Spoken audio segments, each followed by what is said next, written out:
Hello friends, welcome to friends. आप लोग का मेरे यूट्यूब चैनल में बहुत बहुत स्वागत है। मैं उम्मीद करती हूँ आप लोग स्वस्थ होंगे, मस्त होंगे, पढ़ाई लिखाई में व्यस्त होंगे। जैसा कि हम लोगों का ये क्रम चलते आ रहा है कि पीजीटी का पेपर हम लोग सॉल्व कर रहे हैं। 2021 किए, 16 किए, 13 किए, 9 किए, ठीक, 6 किए, उसके बाद 5 किए, ये 4 है। और मैं समझ नहीं पाई, मुझे लगा 3 नहीं है, लेकिन 2003 भी है। ठीक है, तो आप लोग कहोगे मैम तब तो 4 दिन और जाएगा। तो जी नहीं, मैं 4 दिन नहीं जाने दूंगी। आज मेरी है छुट्टी। आज यानी मतलब जिस दिन मैं शूट कर रही हूँ, आज क्या है, आज जिस दिन मैं शूट कर रही हूँ आज 17 सितंबर है। ठीक है, तो विश्वकर्मा पूजा है, तो आज मेरी छुट्टी है। तो आज मैं सोच रही हूँ कि ये जो पेपर है 2004 का, मैं पूरा पेपर एक कंप्लीट बना दूँ। ठीक है, इससे आप निश्चिंत रहिएगा कि मैम 2 वीडियो लगेगा, 2 नहीं आएगा, इसी में मैं कंप्लीट करा दूंगी। ठीक, जहां जरूरत से ज्यादा व्याख्या होगा वहां नहीं पढ़ेंगे, इतना ही तो होगा। लेकिन 16-17 पेज है, आप लोग धैर्य बनाए बैठे रहो, क्लास में आप लोगों का कंटिन्यू करने चाहिए। ठीक है, चलो। फिलहाल जो नए लोग हैं उनका क्या काम है, चैनल को सब्सक्राइब कर दे, बेल आइकन को प्रेस कर दे। मेरे यहाँ बहुत अच्छे से तैयारी होती है दोनों टाइम।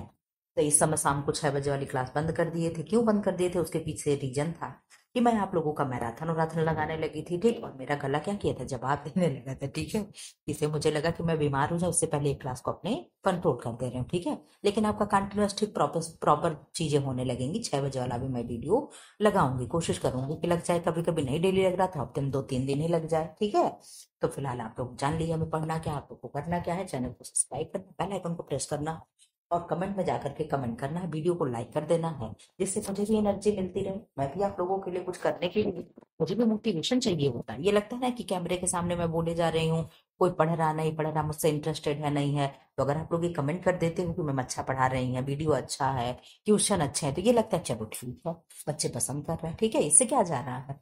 चलो क्लास को शुरू करो, बहुत देर तक पढ़ाना है।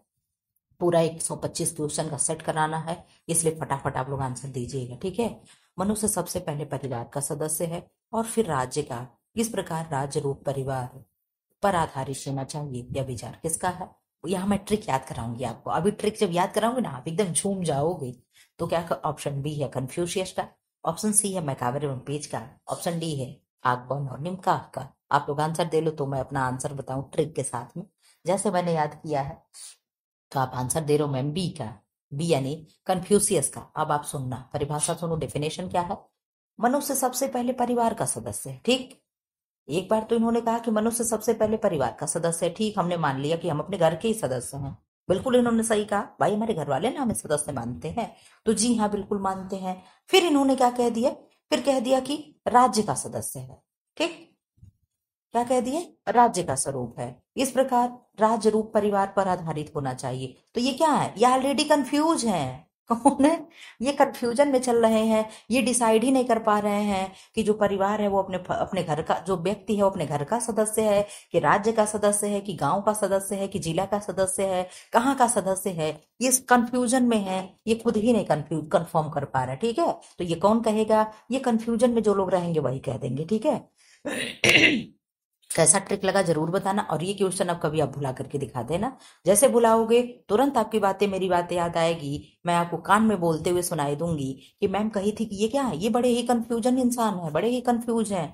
कंफ्यूज क्यों है, इनको पता ही नहीं है कि मनुष्य है क्या। अरे पहले तुम एक चीज डिसाइड तो करो कि मनुष्य परिवार का सदस्य है, मनुष्य राज्य का सदस्य है। एक बार कह रहे हो परिवार है, एक बार कह रहे हो राज्य है, अगले बार उठोगे तो कह दोगे देश है। तो इस तरीके से पहले क्लियर तो कर लो। तो किसने कहा, कंफ्यूशियन ने कहा। ठीक है, पहला ही क्वेश्चन क्या हुआ, क्लीन बोल्ड। ठीक इसका एक्सप्लेन नहीं पढ़ूंगी, क्वेश्चन नंबर सेकंड का आंसर कर दो। क्वेश्चन नंबर 2, स्वस्थ मनुष्य स्वस्थ संतान का जन्म लेने के लिए उपयुक्त आयु कौन सी है। मतलब अगर ये यहाँ पूछना चाह रहा है कि अगर एक स्वस्थ बच्चा पैदा होना चाहिए तो उसकी न्यू उसकी एज क्या होनी चाहिए, मतलब गुड हेल्थ क्या होनी चाहिए। तो 25 से 30 वर्ष। क्या है, 25 से 30 वर्ष। ठीक है, एक सेकेंड, क्या है, 25 से 30 वर्ष। स्वस्थ संतान को जन्म देने के लिए एक महिला की सर्वोत्तम आयु 25 से 30 वर्ष के बीच होती है। ऐसा इसलिए क्योंकि इस आयु में उसके प्रजनन अंगों के कार्य करने की स्थिति चरमोत्कर्ष पर होती है। खैर आजकल तो वो सीमा ग्रास हो रहा है। शिशु का गला साफ करने के लिए, शिशु का गला साफ करने के लिए किसका प्रयोग करना चाहिए, ग्लिसरीन का, बोरिक लोशन का, जैतून के तेल का, इनमें से सभी का। आप आंसर करो बी, बोरिक लोशन का। किसका, बोरिक लोशन का। 4 का आंसर कर, गर्भावस्था में प्रोटीन की मांग बढ़ जाती है क्योंकि ऑप्शन ए गर्भस्थ शिशु के विकास के लिए, ऑप्शन बी गर्भवती की ऊर्जा की पूर्ति के लिए, ऑप्शन सी रक्त निर्माण के लिए, ऑप्शन डी अस्थि निर्माण के लिए। फोर का आंसर कर दे तो आप आंसर कर रहे हो गर्भस्थ शिशु के विकास के लिए। ठीक। फाइव का आंसर, अच्छा इसका एक्सप्लेन मैं जरूर करूंगी।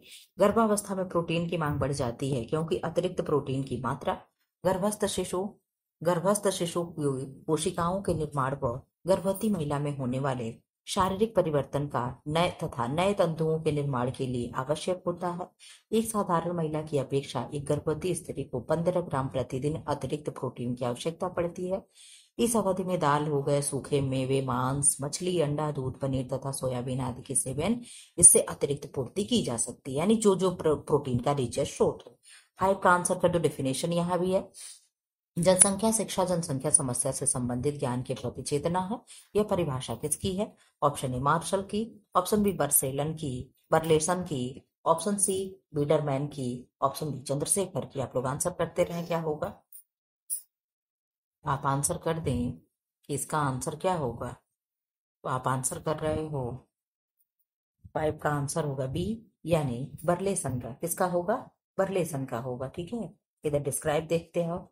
जनसंख्या की महत्व को परिभाषित करते हुए जनसंख्या के महत्व को परिभाषित करते हुए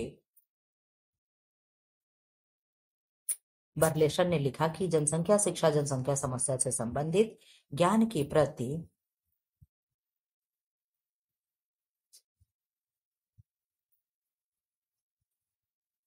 आप लोग पढ़ते रहो, एक सेकंड जरा मुझे काम है।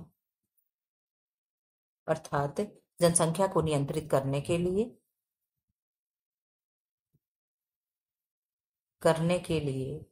जनसंख्या से संबंधित शिक्षा की महत्वपूर्ण भूमिका होती है। एक सेकेंड, चलिए क्या है क्वेश्चन नंबर 6 का आंसर क्या है? संतानोत्पत्ति ईश्वर की देन है। यह अंधविश्वास का उन्मूलन किया जा सकता है। किसके द्वारा इस उन्मूलन?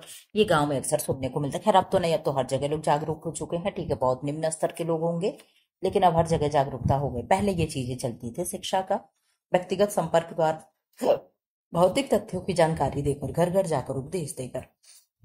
तो जानते हो किसी चीज से भी नहीं होगा, केवल एक और सिंगल एक क्या है? शिक्षा है, जिसके द्वारा आप ये सब चीजें जान सकते हो। एक्सप्लेन तो मैं करूंगी नहीं, वही चीजें हैं। क्वेश्चन नंबर 7 का आंसर कर दो, इसीलिए जल्दी हो भी पाएगा। ठीक है, निम्न में से किस जनन अंग की रचना मेढक के बच्चे के समान होती है? शीशन की, शुक्रवाहिनी की, शुक्राणु की, इनमें से किसी की भी नहीं। तो 7 का आप आंसर कर रहे हो शुक्राणु की। किसकी होगी? शुक्राणु की होगी, शीशन मेढक के बच्चे के समान। चलो, किताब में तो शुक्राणु दे रहा है। में शुक्राणुओं की संरचना मेढक के बच्चे के समान होती है, इसका मतलब होगा, क्योंकि विस्तार पे यही दिया है। शुक्राणु के सिर वाला हिस्सा एक सिरे पर अंडाकार और दूसरे सिरे पर चपटा होता है, जबकि मध्य भाग स्पर्म यानी शुक्राणु का पावर हाउस होता है, क्योंकि माइटोकॉन्ड्रिया इसी में स्थित होता है, जो स्पर्म को तैरने की ताकत देता है। तथा तीसरा एवं अंतिम भाग पूंछ के समान होता है, जिसमें माइक्रोट्यूब्स होते हैं, जो स्पर्म को आगे की ओर धक्का देते हैं। सभी शुक्राणु एक समान एक समान हुए एक समान नहीं होते हैं। कुछ के सिरे बड़े तो कुछ में पूंछ, कुछ में मुड़े हुए तो कुछ में स्पाइरल होते हैं। ठीक है, चलो इसका आंसर देख लो 8 का। बाध्यता के लिए जिम्मेदार हो सकता है केवल स्त्री, केवल पुरुष, स्त्री तथा पुरुष दोनों, स्त्री तथा पुरुष में से कोई नहीं। तो केवल आंसर हमेशा नेगेटिव हो जाता है। स्त्री और पुरुष दोनों जिम्मेदार हो सकते हैं, ये कोई जरूरी नहीं कि स्त्री ही जिम्मेदार हो। ठीक है, पहले जमाना में जब जागरूकता नहीं थी तो लोग स्त्रियों को कह के थोप देते थे और आदमियों की दूसरी शादी करा देते थे। बाध्यता सामान्यतः स्त्री में संतान उत्पन्न करने की अक्षमता को कहा जाता है। पुरुष के शुक्राणु और स्त्री के अंडाणु के मिलने से नए जीवन की शुरुआत होती है, जिन्हें न्यू जायगोट कहते हैं, न्यू सेल्स कहते हैं। ठीक है, जो 2021 टीजीटी में आया था। प्रजनन के लिए केवल एक ही शुक्राणु तथा अंडाणु को का मिलना आवश्यक है। सामान्यतः पुरुष के बेरे और शुक्राणुओं की संख्या लाखों में होने पर ही प्रजनन संभव है। कम संख्या में होने पर संतानहीनता देखी जा सकती है। संतान के लिए स्त्री तथा पुरुष दोनों को जिम्मेदार माना जाता है। स्त्रियों में जहां संतान नहीं होने के कई कारण हो सकते हैं, वहीं पुरुषों में इसके लिए मात्र 2 कारण नपुंसकता या नपुंसकता, कम या शून्य शुक्राणु समस्या। ठीक है, इनमें केवल 2 ही रीजन होती है। चलो इधर आ जाओ, क्वेश्चन नंबर 9। ये एक दिन और क्वेश्चन आया था, निकट दृष्टि दोष और दूर दृष्टि दोष। निकट दृष्टि दोष वाले व्यक्ति को किस प्रकार का चश्मा लगवाना चाहिए? समतल, नतोदर, उन्नतोदर, इनमें से सभी। तो उन्नतोदर नतोदर दे दिया तो आप लोग यहाँ कंफ्यूज हो चुके होंगे कि मैम नतोदर क्या है, नतोदर क्या है। या तो जिनका हिंदी का तो बहुत अच्छे से क्लियर होगा वो बिल्कुल भी नहीं होगा, ठीक है। जिन्हें क्या कहते हैं, अरे मायोपिया, कन्वेंस, कन्वेक्स, ठीक है। तो ये सारी चीजें, तो आप इसका आंसर कर दे रहे हो मैम बी, यानी नतोदर। तो आप लोग का स्क्रीन बुझ गया होता, यहीं से वीडियो आप लोग का कट हो गया होता, ठीक है। निकट दृष्टि से, वो बन देख रहे हैं, हाँ ठीक।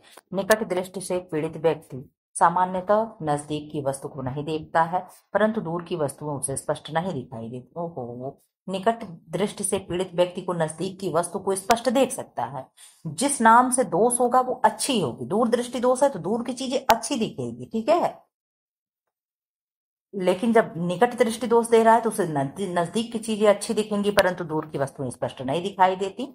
इससे पीड़ित व्यक्ति आंख के लेंस की गोलाई बढ़ जाती है, उस जिससे उसके नेत्र के लेंस की फोकस दूरी घट जाती है, जिसके कारण वस्तु का प्रतिबिंब रेटिना पर न बनकर रेटिना के आगे बन जाता है। निकट दृष्टि दोष से पीड़ित व्यक्ति के निवारण के लिए उचित फोकस दूरी के अवतल व नतोदर यानी कॉनकेव लेंस यानी ताल का चश्मा लगवाया जाता है, ठीक है। इधर आ जाओ, क्वेश्चन नंबर 10। ग्लोब्यूलिन शरीर के लिए आवश्यक है क्योंकि यह प्लाज्मा में जल की मात्रा नियंत्रित करती है, यह रक्त का थक्का बनाने में सहायता करती है। ऑप्शन सी, इसमें अनेक बीमारियों से शरीर को बचाने के लिए एंटीबॉडीज पाए जाते हैं। उपयुक्त सभी। 10 का आंसर कर दे आप लोग, क्या होगा? तो आप 10 का आंसर कर रहे हो मैम सी, इनमें अनेक बीमारियों से शरीर को बचाने के लिए एंटीबॉडीज पाए जाते हैं, ठीक है। ग्लोब्यूलिन एक विशेष प्रकार का प्रोटीन होता है जो मानव शरीर को बीमारियों से बचाने में क्योंकि इनमें बचाते हैं क्योंकि इनमें पाए जाने वाले एंटीबॉडी, एंजाइम, फाइबर तथा अन्य संकुचनशील प्रोटीन विभिन्न रोगों से बचाने की शक्ति प्रदान करते हैं। ग्लोब्यूलिन विभिन्न प्रकार के बीजी पौधों में तथा थोड़ी मात्रा में अनाज में भी पाए जाते हैं। ग्लोब्यूलिन सामान्यतः मानव रुधिर के प्लाज्मा में पाए जाते हैं। चाय में पाया जाता है, क्या पाया जाएगा? थियोफाइलिन, कैफीन, टैनिन, इनमें से सभी। तो आप बहुत अच्छे से जानते हो कि मैम टैनिन हो गया, थियोफाइटिन हो गया, एलिन हो गया, कैफीन हो गया, ये सब टी में पाए जाते हैं, ठीक है। चाय एवं कॉफी में मुख्यतः कैफीन नामक तत्व पाया जाता है। इसके अतिरिक्त चाय में थीन या टैनिन नामक भी तत्व पाए। मैंने कहा ना यार, टैनिन दिया है, टैनिक दिया है, लेकिन टैनिन भी हो जाता है, थीन भी होता है। या कैफ, यहाँ क्या दिया है? थियोफाइलिन ना, तो थियोफाइल थीन भी होता है, ठीक है। नामक तत्व भी पाए जाते हैं। कैफीन नामक तत्व शरीर में जाकर जो एसिड बनाता है उसे किडनी कमजोर होती है, ठीक, इसलिए कहते हैं ना चाय वाय थोड़ा कम पीना चाहिए। पता नहीं आप लोग पीते हो ना, हम तो चाय नहीं पीते हैं। हम चाय नहीं पीते हैं, आप लोग को ये मालूम होना चाहिए। बहुत जमाने से, बहुत बचपन से ही, बहुत छोटे कभी रहे होंगे तभी मैंने चाय छोड़ दी। चाय मैं बहुत पीती थी, एक गिलास चाय पीती थी। फिर पता नहीं किसने क्या कहा, कुछ ऐसा हुआ कि नहीं चाय नहीं पीना चाहिए बिल्कुल, इसीलिए आपको गैस बनता। सोच लो मैं खाना ना खा करके मैं सुबह सुबह पूरा एक ही गिलास भर के, जो कांच वाली गिलास होती स्टील वाली, मैं एक ही गिलास केवल चाय पी करके रह जाती थी। खाना खा ली, एक रोटी खाई, फिर चाय पी करके सब लोग कहे इसीलिए तुम्हारी भूख मर जा रही है, तुम चाय छोड़ दो या तो कम कर दो। एक बाई एक बाई एकदम चाय छोड़ दी। अब आप मानोगे नहीं, कब सालों साल बीत जाता है, मुंह में मैं चाय नहीं रखती हूँ, ठीक है। लेकिन हाँ, कॉफी पीती हूँ, ये मैं कहूंगी, कॉफी पीती हूँ, ठीक है। वो भी कॉफी कब से पीने लगी? जब से मेरी बीपी लो होने लगी है, ठीक है। चलो बातें ना करके टाइम बहुत ज्यादा हो जाएगा। कंकाल तंत्र को सुडौलता एवं सौंदर्य प्रदान करने का तंत्र है। तंत्रिका तंत्र, पेशी तंत्र, संचरण तंत्र, पाचन तंत्र। तो कंकाल तंत्र को कौन सुंदर बनाएगा और सुडौल बनाएगा? तो आप कह रहे हो मैम पेशी तंत्र ही बनाएगा। क्यों? मांसपेशियां ही बनाएंगी ना, कंकाल तो देखो तो आप डर जाओगे। कंकाल तंत्र को सुडौलता एवं सौंदर्य पेशी तंत्र प्रदान करता है। आज मैं बहुत स्पीड में पढ़ा रही हूँ, आप ये लोग देख रहे होंगे, ठीक है। हमारे शरीर में कंकाल तंत्र तथा बाह्य त्वचा के बीच का अधिकांश भाग मांसपेशियों से निर्मित होता है। मानव शरीर में पेशियों का निर्माण संकुचनशील पेशी कोशिकाओं द्वारा होता है। पेशियां भ्रूण के मेसोडर्म से बनते हैं, परंतु आंखों में आयरिस तथा सिलियरी काय की पेशियां भ्रूण के एक्टोडर्म से बनती हैं। पेशियां मानव शरीर का लगभग 40 से 50% भाग बनाती हैं। आप लोगों का जब मैं मैराथन कराऊंगी, एक मैराथन तो मैंने अपलोड किया फिजियोलॉजी का, अरे रिकॉर्ड करके रखी हूँ, अपलोड कर दूंगी। पहले सारे वीडियो खत्म हो जाए धीरे धीरे, तब तक और एग्जाम भी नजदीक आ जाएगा आप लोगों का, फिर रिवाइज थोड़ा सा। और जब 1 महीने एग्जाम को लगे हैं। ऐच्छिक पेशियां हैं, इनमें गहरी और हल्की धारियां पाई जाती हैं। इन पर किसी का नियंत्रण नहीं होता। ऐच्छिक पेशी पूछ रहा है, किसी का नियंत्रण नहीं होता। ये शरीर के ये शरीर के उन अंगों में पाई जाती हैं जो इच्छा के अधीन रहकर कार्य नहीं करते। उपर्युक्त सभी। क्या प्रश्न था, एक बार देखना। ऐच्छिक पेशियां होती हैं, तो ऐच्छिक पेशियां क्या है? ये गहरी और हल्की धारियों की होती हैं। इन पर किसी का नियंत्रण नहीं होता। क्यों? ऐच्छिक पेशियों पे तो हमारा नियंत्रण होना चाहिए ना। उपर्युक्त सभी। मैं कंफ्यूजन में हूँ क्या? ऐच्छिक अनैच्छिक। अनैच्छिक क्या होती है? जिनपे हमारी ऐच्छिक यानी जो हमारी इच्छा से हो ना, या हमारी इच्छा हम आंख बंद कर ले तो बंद कर लिए।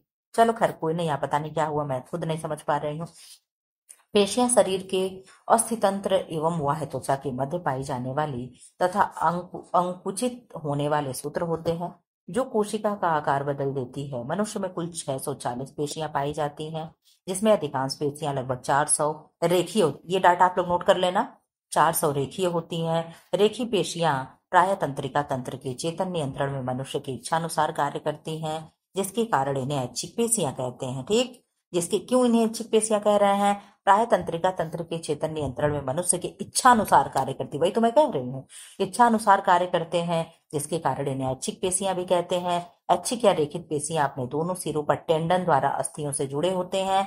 आप लोग बता दो, बोन टू बोन किससे जुड़ेगा? इस प्रकार की पेशियां अग्र तथा पश्चपाद एवं पीठ में पाई जाती हैं। चलो, प्रश्न मैं समझ नहीं पाई, सही बता रही हूँ आप लोगों को। पढ़ा तो दी मैंने, लेकिन मैं समझ नहीं पाई। निम्नलिखित में से ये ऑप्शन कैसा था कि तीनों सही था और कह रहा है ऐच्छिक भी होती हैं।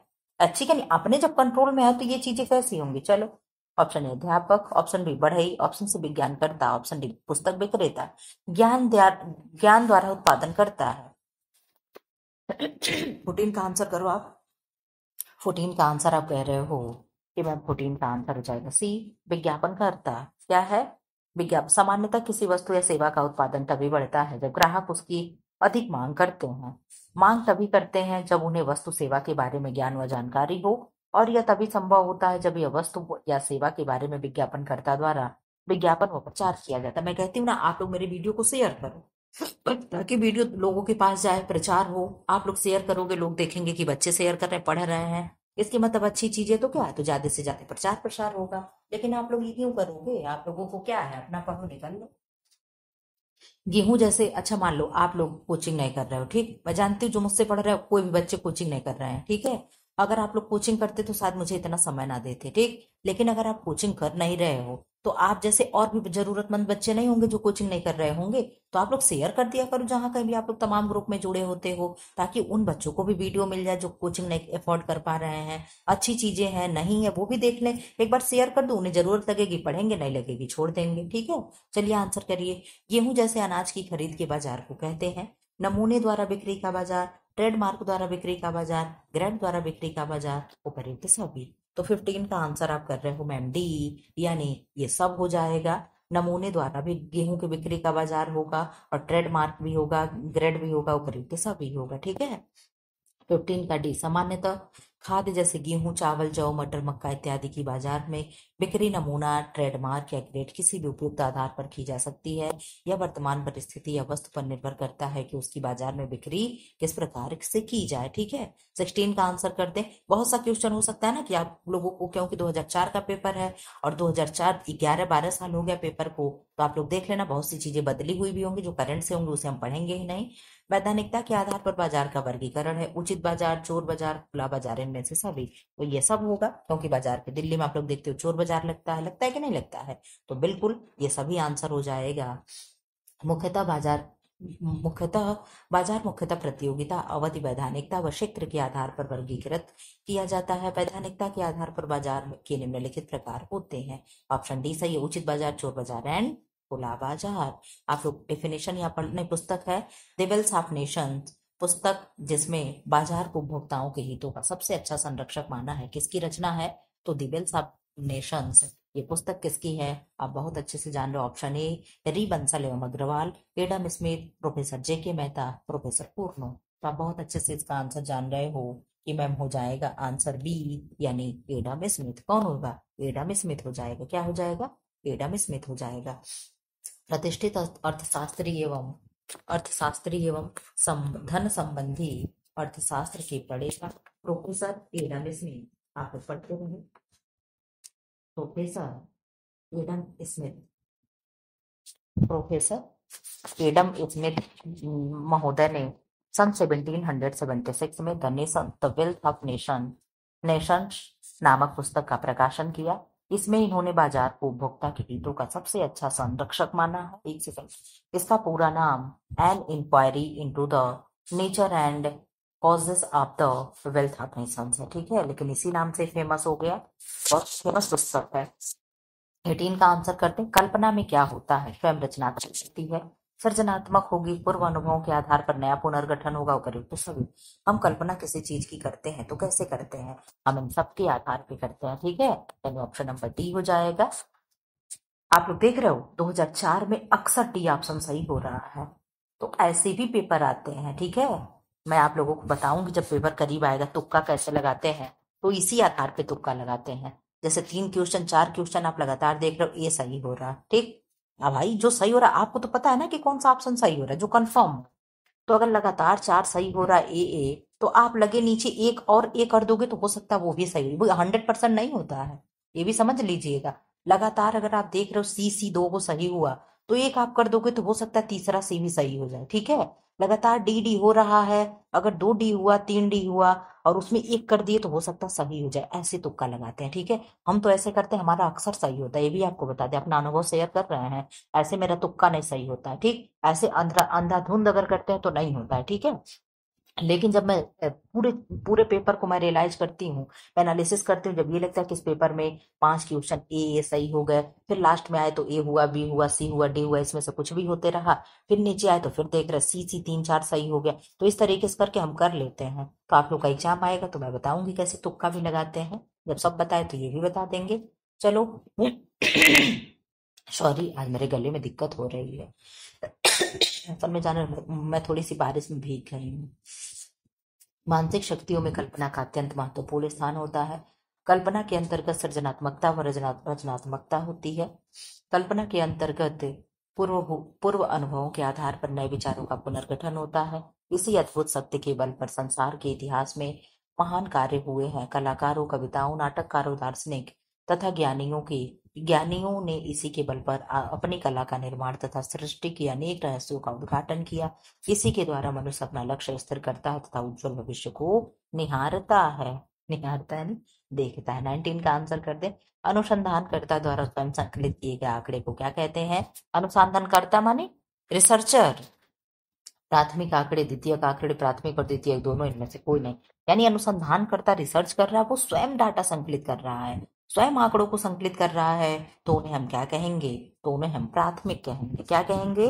प्राथमिक कहेंगे। आंकड़े 2 प्रकार के होते हैं, प्राथमिक और द्वितीयक। जब आंकड़ों का संकलन पहली बार या स्वयं अनुसंधानकर्ता द्वारा अपने स्वयं के प्रयोग के लिए किया जाता है तो उसे प्राथमिक आंकड़े कहते हैं। सॉरी, जबकि पूर्व एकत्रित आंकड़ों का प्रयोग जब बिना किसी हेर फेर के किया जाता है तो उसे द्वितीयक आंकड़ा कहते हैं। 20 का आंसर कर दें। राजनीति व अर्थशास्त्र का कोई भी विद्यार्थी पूर्णता का दावा नहीं कर सकता जब तक कि वह सांख्यिकी विधियों से दक्ष नहीं होता। यह कथन है जेवेंस का, बाउले का, वॉडिंगटन का और टिपेट का। तो 20 का आप आंसर कर रहे हो मैम, बाउले का होगा। क्या होगा? बाउले का। इस ट्रिक को भी मैं याद कराऊंगी, जरूर याद कराऊंगी, क्योंकि हो सकता है प्रश्न पूछ दे। राजनीति व अर्थशास्त्र का कोई भी विद्यार्थी पूर्णता का दावा नहीं कर सकता जब तक कि वह सांख्यिकी विधियों में दक्ष नहीं। अच्छा, ये तो मैं आप लोग को याद करा चुकी हूँ। याद आया आप लोग को ट्रिक? मुझे याद आ गया। मैंने कहा था सांख्यिकी, और सांख्यिकी मतलब पैसा गिनना, अर्थशास्त्र मतलब पैसा। मानते हो ना आप लोग? ऐसे नहीं, ऐसे अंगूठा और तर्जनी वाली उंगली ऐसे रगड़ते हैं तो कहते हैं ऐसा, इसका मतलब तुरंत समझ जाता। छोटा बच्चे के सामने भी अगर इस तरीके से इशारा कर दो, कैमरा होता तो मैं आपको दिखाती मैं कैसे इशारा कर रही हूँ, ठीक है। तो अंगूठे और उंगली के बीच में आप इस तरीके से अंगूठा अगर मान लो आपका मैं बना दी और ये आपका तर्जनी हो गया, ठीक है। तो इन तर्जनी और अंगूठे के बीच में इस तरीके से इसको रगड़ा जाता है, यहाँ पे पकड़ करके, तो उसे क्या कहते हैं? ऐसे करते हैं ना, पैसे की तरफ इशारा होता है। अब आपको चीजें समझ में आ रही होगी कि मैं क्या बताना चाह रही हूँ। क्यों? आप लोग समझ गए कि नहीं? कमेंट बॉक्स में जरा कमेंट कर दो, तो उसे भी हम मैसेज, अगर ये छोटा बच्चा भी इस तरीके से उंगली कर दे तो उसका मतलब क्या होता है? कि पैसा, पैसा। तो एक अर्थ मतलब पैसा होता है, एक अर्थ मतलब पृथ्वी होती है। तो ये जो अर्थ हो गया यहाँ पैसा से हो गया। हम अर्थशास्त्र जो लोग पढ़ते हैं क्या, वो लोग पैसा वैसा गिनते हैं, ठीक है, आंकड़े इकट्ठा करते हैं, लोग सांख्यिकी इकट्ठा करते हैं। तो भाई पैसा इकट्ठा करके हम रखेंगे कहाँ? तो आप कहोगे हम बाउल में रखेंगे। किसमें? हम बाउल में रखेंगे। राजनीति में आप जाओगे, नेता बनोगे, तो नेता पिता कितने धनी होते, फॉर्च्यूनर से चलते हैं, जो कि होते हैं अंगूठा टेक हैं, होते हैं ना, अंगूठा टेक होंगे, कुछ नहीं जानेंगे, लेकिन आपको फिर भी आईएएस पीसीएस को अपने जेब में रखने की कोशिश करते हैं, और काफी हद तक रखे ही होते हैं। वह होते हैं कि नहीं होते हैं? बिल्कुल होते हैं, ठीक है। सब अधिकारी इन लोगों के गुलाम होते हैं। बस ये है कि अंगूठा टेप है, ये फॉर्च्यूनर से चल, अभी अधिकारी फॉर्च्यूनर से चल के दिखाए भी, देखो पीछे पीछे रेट पड़ जाएगा, ठीक है, और यही लोग छापा डलवा देंगे सीबीआई वगैरह का, ठीक। तो क्या होगा? तो ये हो जाएगा बाउले का। किसका होगा? बाउले का कथन है कि राजनीति व अर्थशास्त्र का कोई भी विद्यार्थी पूर्ण नहीं होता। क्यों नहीं पूर्ण होगा? क्योंकि उसे कटोरे में पैसा रखना है, यानी बाउल में हम पैसा रखेंगे, ठीक है। अब ये प्रश्न नहीं भूलोगे ना? एक बार फिर से एक बार ट्रिक याद करो। देखो मैं 2 बार पढ़ी ट्रिक, मुझे 2 बार प्रश्न पढ़ी, मुझे मेरा ट्रिक याद आ गया कि इसका तो ट्रिक मैं बनाई हूँ कि पैसा हमें कहाँ रखना है, अर्थशास्त्र यानी अर्थ हमें कहाँ रखना है, अर्थ यानी संख्या यानी आंकड़े हमें कहाँ गिन करके रखना है, हम बाउल में रखेंगे। सब लोग पर्स में रखते हैं, मैम रखें, हम बाउल में रखेंगे। हम लोग होम साइंस के स्टूडेंट हैं, हमारे घर में क्या है? हम लोग होम साइंस के स्टूडेंट हैं, हम लोग घर में खाना बनाते हैं, हमारे घर में कटोरा है, लोटा है, थाली है, प्लेट, हम इसी में रखेंगे, हम पर्स वर्स में नहीं रखेंगे। हमने कहा ठीक है भाई, ले जाओ आप लोग बाउल में ही रखना, ठीक है। कहाँ रखेंगे? बाउल में रखेंगे। आप ला करके दिखाना। क्वेश्चन नंबर 21 का आंसर करते हैं। 21 क्वेश्चन नंबर क्या है? हमारे देश में रोलर्स की छपाई का क्या कार्य कब प्रारंभ हुआ? वो 1750 में, 1760 में, 1775 में, 1785 में, ठीक। 21 का आंसर आपका तो क्या होगा? तो 21 का आप आंसर कर रहे हो मैम डी, 1785 में। कब हुआ? 1785 में। हमारे देश में रोलर्स या बेलन से छपाई का कार्य वर्ष 1785 से प्रारंभ हुआ। छपाई यानी प्रिंटिंग की विधियों का वर्गीकरण इस प्रकार। प्रिंटिंग यानी छपाई, हाथ द्वारा छपाई और मशीन द्वारा छपाई। किस किस द्वारा छपाई? हाथ द्वारा छपाई और मशीन द्वारा छपाई। तो हाथ द्वारा छपाई कैसे होती है? ब्लॉक प्रिंटिंग या स्क्रीन प्रिंटिंग, ठीक है। और मशीन द्वारा क्या होगा? रोपर, रोपर नहीं होगा, रोलर होगा, ठीक है। क्या होगा? यहाँ ल होना चाहिए। रोलर छपाई, रंग उतारने वाली छपाई, अवरोधक छपाई, डुप्लेक्स छपाई, ठीक है। डुप्लेक्स छपाई में क्या होता है? दोनों तरफ प्रिंटिंग होती है, दोनों तरफ डिजाइनें छपती हैं, ठीक है। इधर आ जाओ आप लोग। बीज वाला तंतु कौन सा है? दोनों तंतु का नाम बताना, इसमें एक ही दिया होगा। Option A linen, option B कपास, option C jute, option D hemp. हम लोग फटाफट क्वेश्चन करेंगे, 27 मिनट हो गया, 22 क्वेश्चन पे चल रहा, रेशियो अब भी ठीक ठाक है। कोई बात नहीं, ट्रिक वुट्रिक बताने में थोड़ा सा समय निकल जा रहा है, नहीं तो मैं 125 क्वेश्चन आप लोग का कराऊंगी, आप लोग ठहरे बनाए बैठे रहो। तो आंसर आप कह रहे हो मैम कपास हो जाएगा, और दूसरा आंसर आप कमेंट बॉक्स में कर दिए कि मैम क्या हो जाएगा? कापोक हो जाएगा। Very good, very nice answer. आप लोग बहुत अच्छा पढ़ रहे हो, बहुत अच्छा कर रहे हो। कपास एक बीज वाला तंतु यानी रेशा है। कपास को संसार का सबसे महत्वपूर्ण रेशा माना जाता है, इसे यूनिवर्सल फाइबर कहते हैं। इसके फल में उत्पन्न बीजों के बीजावरण से उत्पन्न रुई से धागे बनाए जाते हैं, तथा इन धागों से वस्त्र आदि बनाया जाता है। यह मालवेशी कुल का पौधा है, इसे नोट नोट डाउन कर लीजिएगा। अगर प्रश्न आ जाए कि मालवेशी कुल का कपास किस कुल का पौधा है, तो आप धड़ाक से आंसर करोगे कि मालवेशी कुल का पौधा है। ये सारे प्रश्न बन सकते हैं, ठीक है। इसीलिए मैं आप लोग को एक्सप्लेन कराती हूँ कि प्रश्न तो चलो ठीक है रिपीट हुआ तो आप रट लिए हो। जितना भी पीवाईक्यू कहीं ना कहीं किसी भी चैनल पे पढ़ते हो, कहीं किसी प्रैक्टिस सेट में देखते हो, वही चीजें घूम घूम कर क्वेश्चन रट गया है, लेकिन एक्सप्लेन नहीं रटते हैं, और प्रश्न एक्सप्लेन से बन जाता है। तो कपास किस कुल का पौधा है? मालवेसी कुल का है, जिसकी 2 प्रमुख प्रजातियां देसी कपास गो गर्सीपी गर्सीपिस, ठीक है, और बोरियम एवं गार हर्बोरियम, तथा दूसरा अमेरिकन कपास यानी गा हर्सुटम। एवं मैंने जो विस्तार से आप लोग को मैराथन 3 घंटे का करा उसमें ये सब मैंने पढ़ाया, ठीक है।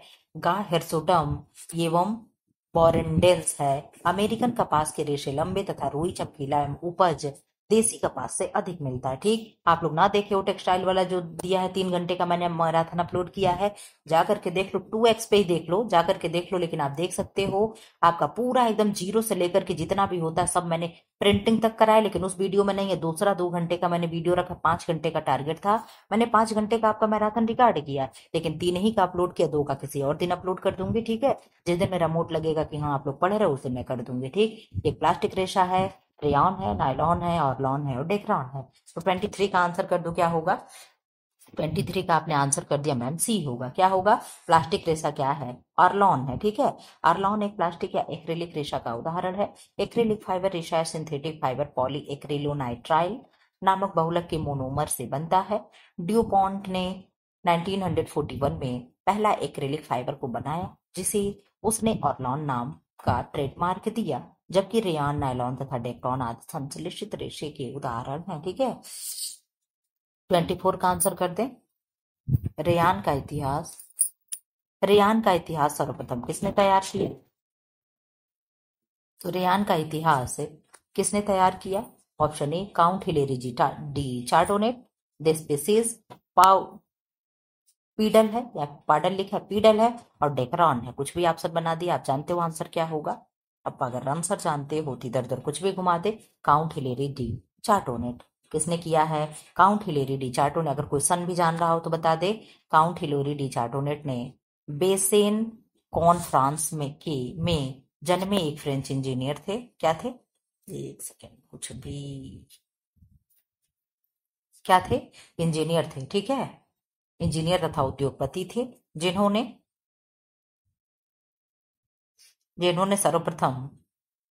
जिन्होंने सर्वप्रथम कृत्रिम सिल्क का निर्माण किया था जिसे रेयान कहा जाता है। ठीक है, कृत्रिम सिल्क को क्या कहते हैं? रेयान कहते हैं। ठीक है, क्या कहते हैं? रेयान कहते हैं।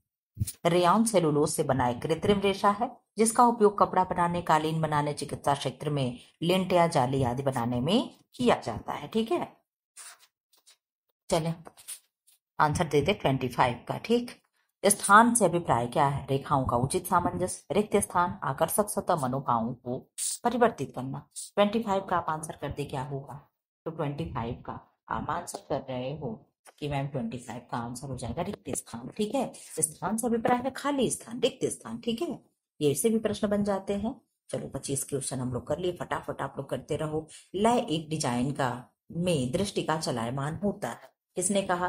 क्रेग ने कहा, रस ने कहा, वॉन डॉलमेन ने कहा, रट ने कहा। लय यानी रिदम। रिदम क्या है? दृष्टि का चलायमान है। आंखें स्वतः ही घूम जा रही है इस तरीके से क्यों घूम जा रही? नहीं घूम रही। ये चीजें क्या है? ये क्या है? ये सब जो भी चीजें मैं बना दे रही हूँ, ये क्या हो रहा है? ये आपकी आंखें सीधी ऐसे ऐसे तैरने लग रही कि नहीं लग रही? बिल्कुल लग रही हैं। तो कौन कहा? तो आपने कहा मैम वॉन डॉलमेन ने कहा। किसने कहा? वाल्ड डॉमलेन ने कहा। किसने कहा? डॉमलेन ने कहा। ठीक है, इसको कैसे याद करोगे आप लोग? लय एक डिजाइन, ऐसे छोटे छोटे देखो डेफिनेशन आएंगे। ठीक है, आप मान सकते हो कि ये आ सकता है। लय एक डिजाइन पर दृष्टि का चलायमान है। ये किसने कहा? तो चलायमान है, बस केवल इतना ही पकड़ना, चलायमान होता है। ठीक है, लय एक डिजाइन पर दृष्टि का चलायमान होता है। किसने कहा? तो डॉलमेन ने कहा। किसने कहा? वॉन कहा। वॉन वॉन डॉमलेन ने कहा। तो लॉ दोनों का पकड़ करके मिला देना, हो सकता है आपसे आंसर बन जाए। ठीक है, यहाँ भी लय है, लय हो गया, चलायमान हो गया और डॉमलेन हो गया। इस तरीके से कुछ भी करके कोई रिलेट कर लीजिएगा, बस क्वेश्चन हमें सही होना चाहिए। ठीक है, 27 का आंसर कर दे। मध्यम प्रकाश में, मध्यम यानी धीमा प्रकाश। ठीक है, नहीं हमें कहते हैं अरे थोड़ी सी लाइट मध्यम है, जल रही है। ठीक है, मध्यम प्रकाश में भवन में उत्पन्न नहीं होती। उदासीनता, तनाव, थकान और सज्जा में सौंदर्य वर्धन। तो क्या नहीं होता? क्यों डिम लाइट में सज्जा प्रदर्शन नहीं होता है? कैंडल डिनर कितना अच्छा लगता है। तो आप कहो कि मैम यही होगा, सज्जा में सौंदर्यवर्धन नहीं, लेकिन मुझे धीमे प्रकाश अच्छी लगती। सही बता दें आपको, जैसे कैंडल नाइट डिनर वगैरह होता है, वहां पे लाइटें जो ब्लू ब्लू पिंक पिंक वगैरह चीजें होती हैं जो इधर उधर, वो मुझे अच्छा लगता है। प्रकाश के माध्यम से भवन को सजाया जाता है, किंतु यदि मध्यम प्रकाश है तो भवन के साथ सज्जा में सौंदर्यवर्धन पर्याप्त मात्रा में नहीं किया जा सकता। 28 का आंसर कर दे। गृह सज्जा में रट महोदय ने कला का मूल तत्व नहीं बताया है। यानी यहाँ पे पूछ रहा है कि कला के तत्व और कला के सिद्धांत आपको डिफरेंट होना चाहिए कि कौन कला के तत्व है और कौन से कला के सिद्धांत हैं। तो आप इसका आंसर कर दिए कि डी, प्रकाश जो है कला के मूल तत्व नहीं है। ठीक है, गृह सज्जा में रट महोदय ने कला के मूल तत्व के रूप में रेखा, स्वरूप और स्पर्श को बताया है, जबकि प्रकाश इसमें शामिल नहीं है। ये प्रश्न कुछ अच्छा लग रहा है, याद रख लीजिएगा। 29 का आंसर करें। प्रसार शिक्षा का उद्देश्य है शैक्षिक, भौतिक, सामाजिक और इनमें से सभी। तो प्रसार शिक्षा का उद्देश्य क्या हो जाएगा? एक्सटेंशन एजुकेशन का उद्देश्य क्या होगा? तो आपने कहा मैम सामाजिक यानी सोशल होगा। प्रसार शिक्षा वह उपयोगी तकनीक है जो ग्रामीण सामाजिक व्यवस्था में रहने वाले लोगों के द्वारा अंगीकार की जाती है। इसके द्वारा उसके व्यवहार में वांछित परिवर्तन लाया जाता है। प्रसार शिक्षा का क्षेत्र निरंतर तथा दिन प्रतिदिन विस्तृत एवं विशाल होता जा रहा है। प्रसार शिक्षा लोगों के दिन प्रतिदिन के जीवन से सीधा संबंध रखती है। ठीक है, क्वेश्चन नंबर 30 का आंसर कर दें। ग्रामीण जीवन के विकास के लिए उपयोगी ज्ञान के फैलाव को हम प्रसार कहते हैं। इसका ट्रिक आप लोग लिख दो तो देखिए आप लोगों को याद है। यहाँ मैं नहीं बताऊंगी, आप लोग जरा सा ट्रिक लिख दो, देखिए याद है कि नहीं है। ऑप्शन है रामा भाई का, WH भट्ट का, पी दहामा का और एटी मोशर का। आप लोग यहाँ पे लिखे तो इसका इसका ट्रिक तो आप लोगों से मुझे चाहिए। एक बार फिर से डेफिनेशन पढ़ लो। ग्रामीण जीवन के विकास के लिए उपयोगी ज्ञान के फैलाव को हम प्रसार कहते हैं। यह कथन किसका है? तो आपने कहा मैम ये समझ रहे हैं, हम लोग भूल गए हैं। WH का है। कोई चीज गिरा भट्ट से और फैल गया, क्या हो गया? कोई चीज भट्ट से गिरा और फैल गया। बिल्कुल, वेरी नाइस। आप लोगों को ट्रिक याद है, बस आप क्वेश्चन सही कर लो। ठीक है, ट्रिक भले ही याद रखो ना रखो, बस आपको क्वेश्चन समझ में आए। लेकिन जैसे ही ऐसा मैं सोचती हूँ कि की आप लोगों को मैं दे दूं, जैसे ही प्रश्न आए तुरंत आपका ताला खुल जाए। ठीक है, तुरंत आप उसको एकदम क्लिक कर लो एक नजर में। आपको जैसे ये फैला वाला भट्ट से गिरा फैल गया, आप लोगों को मैं समझ सकती हूँ कि ट्रिक कभी भूलेगा नहीं। ठीक है, प्रसार विषय का प्रतिपादन हुआ जागरूकता के लिए, ग्रामीण जीवन के सर्वांगीण विकास के लिए, नैतिकता की रक्षा के लिए, उपरोक्त सभी के लिए। तो आप बता दो, इसमें तो आंसर बहुत अच्छा दे रहा है, क्यों कंफ्यूजन वाला दे रहा है कि बहुत से लोग क्या करेंगे, उपरोक्त सभी को मार देंगे। लेकिन नहीं, एक्सटेंशन एजुकेशन का प्रतिपादन हुआ ग्रामीण जीवन का ओवरऑल डेवलप करने के लिए। ठीक है, प्रसार शिक्षा का क्षेत्र बड़ा ही विस्तृत व व्यापक है। पूछता है ना प्रश्न, प्रसार शिक्षा का क्षेत्र है व्यापक है कि संकीर्ण है, पूछता है ना। तो क्या है? प्रसार शिक्षा का क्षेत्र बड़ा ही विस्तृत और व्यापक है। सामान्यतः यह कहा जा सकता है कि प्रसार शिक्षा को आप लोग बहुत अच्छे से पढ़ लेना। 125 क्वेश्चन, 10 12 12 क्वेश्चन प्रसार शिक्षा से ही आता है।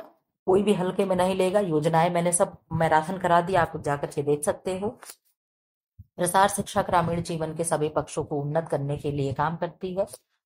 ग्रामीण जीवन को उन्नत करने के लिए 3 आवश्यक पहलू है जो सर्वमान्य है: आर्थिक, सामाजिक, सांस्कृतिक। ये सभी पहलू कृषि के साथ साथ गृह विज्ञान के क्षेत्र में भी बहुत अधिक जुड़े हैं।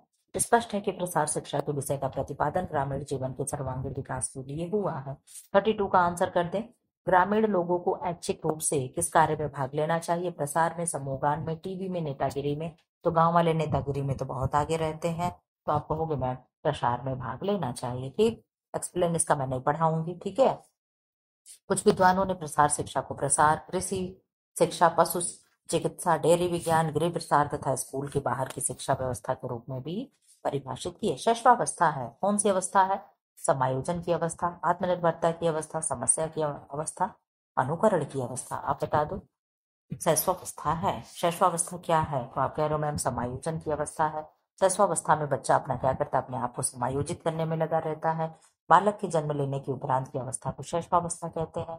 यह अवस्था 5 से 6 वर्ष की आयु तक मानी जाती है। इस अवस्था को समायोजन की अवस्था भी कहते हैं। इस अवस्था में मुख्यतः शारीरिक परिवर्तन होते हैं। फ्रायड ने इस अवस्था को बालक का निर्माण काल कहा है। 34 का आंसर करते हैं। बालक का मन ही अध्यापक की पाठ्यपुस्तक है, यह कथन किसने कहा है? ये भी मैं याद कराऊंगी, ये भी प्रश्न अच्छा है। डेफिनेशन हमेशा आता रहता है, रोश का, फ्रायड का, रूसो का, मन का। मैं ये भी याद करा दे रही हूँ, पहले आप आंसर दे लो। आप कहोगे मैम रूसो का है। किसका है? रूसो का है। अब मैं यहाँ याद कराऊंगी। बालक का मन ही अध्यापक की पाठ्यपुस्तक है, तो किसने कहा? रूसो ने। कैसे याद कराऊं? बालक का मन ही, बालक का मन ही, बालक का मन ही अध्यापक की पाठ्यपुस्तक है। किसने कहा? हो, चल याद आ गया, ट्रिक याद आ गया, ट्रिक याद आ गया। कैसे याद करोगे आप लोग? आप लोग कहोगे मैम क्या है? बच्चे रूठ गए हैं। क्या हुए हैं? बच्चे रूस गए हैं, कहते हैं ना वो। अरे कहाँ की भाषा है? रूस गए। अरे रसखान जी या शायद सूरदास के दोहे में होता है कि ग्वाले रूस गए, कृष्ण भगवान ग्वाले रूस गए, सुधा मैया रूस गई। ठीक है, तो रूसना मतलब रूठना, रूठना, गुस्सा होना। ठीक है, तो कौन रूठ गया? बालक रूठ गए। ठीक, कौन रूठ गया? बालक रूठ गए। ठीक है, तो अध्यापक ने क्या कह दिया? जब बालक गुस्से में आ गए, बालक रूठ गए, तो अध्यापक ने क्या कह दिया कि बालक का मन ही अध्यापक की पाठ्यपुस्तक होती है। ये किसने कह दिया? तब टीचर ने कहा। किसने कहा? तब टीचर ने ये बात बोल दी कि बालक का मन ही जो है अध्यापक की पाठ्यपुस्तक होती है। यानी बच्चे खुश हो जाएं। बच्चे तो रूस गए हैं। क्या हो गया? बच्चे रूस गए हैं, बच्चे गुस्से में आ गए हैं। कोई ऐसा काम टीचर ने वादा किया और बच्चों से नहीं कहा। जैसे हम ही होता है ना, बच्चों से कहते हैं ठीक है तुम लोग अभी ये मैथ लगा करके, ये सवाल लगा करके दिखा दो तुम लोग, मैं 1 से 5 तक मैथ पढ़ाती हूँ। ठीक है, तो वहां पे टीचर नहीं है प्राइमरी में हम लोगों के, तो हम लोग का ऐसे सब्जेक्ट बांट दिया गया है। तो मेरा प्राइमरी में कोई सब्जेक्ट नहीं, आप लोग जानते हो होम साइंस 6 से 12 तक बच्चे पढ़ते हैं, ठीक है। तो मेरा 1 से 5 तक कोई बच्चे कोई सब्जेक्ट नहीं है। तो ऐसा नहीं ना कि बच्चे कुछ नहीं पढ़ेंगे, हम नहीं पढ़ाएंगे उन्हें, तो ऐसा नहीं है। तो मैं उन्हें पढ़ाती हूँ, तो मैं 1 से 5 तक के बच्चों को मैं मैथ पढ़ाती हूँ, ठीक है। क्या पढ़ाती हूँ? मैथ पढ़ाती हूँ, ठीक। बहुत तो नहीं आता, लेकिन टूटा फूटा हाँ उनके किताब के अकॉर्डिंग में पढ़ा लेती हूँ, ठीक। तो जैसे मैं कहते सब लास्ट वाली घंटी मेरी 2 घंटी है, ठीक। प्राइमरी मेरी 2 घंटी है, एक तो दूसरी घंटी, एक लास्ट वाली घंटी। तो सब कहते हैं कि मैम पहली घंटी में, जब सब प्रॉमिस कर लेते हैं मैम ये सवाल हम लोग लगा लेंगे तो हम लोग लास्ट वाली घंटी में खेलेंगे ना। हम कहते हैं हाँ खेलोगे खेलोगे, ठीक। और जब लास्ट में आते कहते नहीं खेलना नहीं, चलो पढ़ो, मौसम नहीं सही हुआ, धूप हुआ, ये हुआ, तो सब क्या कहते हैं हम लोग नहीं पढ़ेंगे, जाइए हम लोग नहीं पढ़ेंगे, चलो जी हम लोग अपना जो मन में आएगा हम लोग लिखेंगे, हम लोग पढ़ेंगे नहीं। तो क्या हुआ, बच्चे रूस गए, ठीक। क्या हो गया? हाँ, मैंने प्रॉमिस किया बच्चों से कि ये कराएंगे, खेल कूद कराएंगे, ये कराएंगे, मैंने नहीं कराया। बच्चे क्या हो गए, बच्चे रूस गए। फिर मैं बच्चों को खुश करने के लिए क्या बोली, तो आप लोगों ने कहा कि मैम हम लोग बोल देंगे, आप लोग भी टीचर होगे तो अपने बच्चों से क्या बोलोगे, जैसे बच्चे रूस जाएंगे तो आप लोग भी बोल दोगे कि अरे मेरे प्यारे बच्चों, तुम लोगों का मन ही अध्यापक की पाठ्य पुस्तक है, तुम्हारे मन को हम पढ़ लिए, जाओ तुम लोग खेलो, ठीक है। तो इस तरीके से आप कभी नहीं भूलोगे कि रूसो ने कहा कि बालक का मन ही क्या है, अध्यापक की पाठ्य पुस्तक है। ट्रिक कैसे लगी आप लोग जरूर बता देना। मेरा ट्रिक होता तो बहुत बकवास है, लेकिन हाँ ठीक है, क्वेश्चन तक पहुंचने का एक तरीका है। 35 का आंसर कर दो। ये ट्रिक पढ़ाने में ना समय निकल जा रहा है, ठीक। मानव विकास की प्रक्रिया का मूलभूत संप्रत्यय है। विकास का अर्थ एवं परिभाषा, विकास की विशेषताएं, विकास एवं अभिवृद्धि में अंतर, उपयुक्त सभी। 35 का आंसर कर दो, क्या होगा? तो 35 का आंसर आपका डी यानी उपयुक्त सभी हो जाएगा। कैसा लग रहा है ट्रिक जरूर बताना, इसका भी मैं विस्तार नहीं पढ़ाऊंगी। इधर आ जाओ, 36 का आंसर कर दो। 36 क्या है?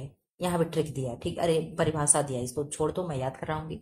विकास का अर्थ है व्यवस्थित परिवर्तन जो परिपक्वता की प्राप्ति में सहायता हो या सहायक हो। यह कथन है, देख रहे हो आप लोग, केवल परिभाषाएं दी, इसीलिए मैं कहती हूँ परिभाषा आप लोग रटिए रटिए, ऐसे ही ट्रिक लगा करके रटिए। कहीं भी एक छोटा सा की पकड़ लीजिए, की पॉइंट पकड़ करके परिभाषा को रटिए, लेकिन रट लीजिए। विकास का अर्थ है व्यवस्थित परिवर्तन जो परिपक्वता की प्राप्ति में सहायता करते हैं, सहायक होते हैं। कथन किसका है? हरलॉक का है। कह रहे हो कौन? हरलॉक का है। तो किसने कह दिया? विकास का अर्थ है व्यवस्थित परिवर्तन जो परिपक्वता की प्राप्ति में सहायक होते हैं। तो किसने कह दिया? लॉक ने कह दिया। किसने कह दिया? हरलॉक ने कह दिया। कैसे याद करोगे? विकास का अर्थ है कि विकास का अर्थ है व्यवस्थित परिवर्तन जो परिपक्वता की प्राप्ति में सहायक। विकास का अर्थ है व्यवस्थित परिवर्तन जो परिपक्वता की प्राप्ति में सहायक, तो हरलॉक ने कह दिया। परिपक्वता मतलब क्या हो गया? पूर्ण हो गया, ठीक है। तो जब कोई चीज पूर्ण हो जाएगा तो हम लॉक कर देंगे। क्या कर देंगे? जब कोई चीज कंप्लीट हो जाएगा तो हम क्या करेंगे? लॉक कर देंगे। पढ़ाई हो जाती है, स्कूल भी लॉक हो जाता है। अभी आप लोग हम पढ़ाई, आप वीडियो चल जाएगा, आप लोग मोबाइल को लॉक करके रख दोगे ना? बिल्कुल रख देंगे मैम। तो क्या होगा? जब कोई भी कार्य पूर्ण हो जाएगा, व्यवस्थित परिवर्तन जो परिपक्वता की प्राप्ति में सहायक होगा, विकास का अर्थ यही होता है, ठीक है। तो जब विकास हो गया, विकास परिपक्व हो गया, पूरा डेवलप हो गया, तो क्या हो जाएगा? लाख हो जाए। अच्छा चलो, एक इससे भी अच्छा ट्रिक मिल गया। किसी भी चीज का जब विकास होता है, एक समय बाद हम लोग लंबे हुए, ठीक। 16 17 18 साल तक हम लोग लंबे हुए, 5 फीट 3 इंच के हो गए। उसके बाद क्या हो गया? भगवान ने लॉक कर दिया। क्या कर दिया? विकास को लॉक कर दिया। भगवान ने विकास को लॉक कर दिया, फिर हमें लंबा नहीं किया, उतने पे होल्ड कर दिया, उतने पे लॉक कर दिया। अब हम लोग लंबे नहीं होंगे। क्यों? मोटे होंगे, नीचे फैल जाएंगे, जो भी और विकास होगा होंगे, लेकिन लंबे नहीं होंगे। क्यों? क्योंकि भगवान ने लॉक कर दिया है। विकास का भगवान लॉक कर दिया है। क्या कर दिया? विकास का अर्थ है कि भगवान ने हमें लॉक कर दिया। किसने कर दिया? भगवान ने हमें लॉक कर दिया, ठीक है। विकास का क्या अर्थ है? विकास का अर्थ ये है कि हम लोग परिपक्व हो गए, हम लोग 16 17 18 साल तक जो बढ़ना था बढ़ गए। उसके बाद भगवान ने क्या कर दिया? लॉक कर दिया। अब आप नहीं भूलोगे, ठीक। इधर आ जाओ, कई परिभाषाएं यहाँ पे दिया है, परिभाषा आप लोग पढ़ लो। ड्रेवर ने क्या कहा? विकास प्राणी में प्रगतिशील परिवर्तन है जो कि किसी निश्चित लक्ष्य की ओर निरंतर निर्देशित होता है। मुनरो ने क्या कहा? विकास परिवर्तन श्रृंखला की वह अवस्था है जिसमें बालक प्रौढ़ावस्था से प्रौढ़ावस्था तक गुजरता है। तो क्या जरूरी है कि इनका हर लाख का पूछ दिया? इन दोनों का नहीं पूछेगा, पूछेगा तो ट्रिक बनाए इनका। ड्रेवर के अनुसार क्या है? विकास प्राणी में प्रगतिशील परिवर्तन है जो कि किसी निश्चित लक्ष्य की ओर निर्देशित। देखो इनका मुझे बड़े अच्छे से आके डेफिनेशन, आप कहोगे मैम कैसे आप तुरंत निकाल लेती हैं। ड्राइवर यानी ड्राइवर, क्या हो गया? ड्राइवर यानी ड्राइवर, ड्राइवर यानी जो गाड़ी चलाता है, ठीक। ठीक, ड्राइवर चला रहा है तो क्या करेगा? आपके निश्चित लक्ष्य पे ले जाकर के छोड़ देगा। क्यों? बताओ। अगर आप बस पे बैठ रहे हो, आपने टिकट कटवा ली, ठीक, कि यहां से हमें दिल्ली जाना है, तो आपको दिल्ली ही छोड़ेगा, रास्ते में नहीं छोड़ेगा। क्यों? मेरे बातों से आप लोग मतलब सहमत हो कि नहीं हो ना? तो जी मैम है। क्या है? ड्राइवर जो होगा वो आपको लेकर के जाएगा तो एकदम निश्चित लक्ष्य पे आपके छोड़ेगा। आप दिल्ली जा रहे हो तो दिल्ली ही छोड़ेगा। आप मुझे ले लो, मैं आपकी समय क्या हूँ, सारथी हूँ ना? आप जिधर कहोगे जहां कहोगे मैं आपके लक्ष्य के पास ले जाकर के छोड़ूंगी। बीच में आपका मैं हाथ नहीं छोड़ूंगी। आपको टीजीटी पीजीटी एलटीजी ऐसे में एक सीट दिला करके एक बढ़िया चेयर ले आकर के आपको मैं बैठा करके छोड़ूंगी। ठीक है? क्यों? क्योंकि मैं आप लोगों को बीच में नहीं छोड़ूंगी, आपके लक्ष्य की ओर ही ले जाकर के मैं छोड़ूंगी। ये किसका काम है? ये ड्राइवर का काम है। तो किसने कह दिया? ड्राइवर ने कह दिया। अब भूलोगे तो नहीं भूलोगे। अब इससे देखो अच्छे से मैं ट्रिक नहीं बना पाऊंगी, और कभी भी ऐसे अगर आप याद करोगे आपको नहीं याद होगा। यहाँ पे आप याद करोगे कि मैम विकास को लॉक कर दिया, भगवान ने लॉक कर दिया, अब हम लोग बढ़ेंगे नहीं। ठीक है? यहाँ याद हो गया। ड्राइवर के अनुसार क्या है? तो ड्राइवर के अनुसार ये है, ड्राइवर क्या होंगे?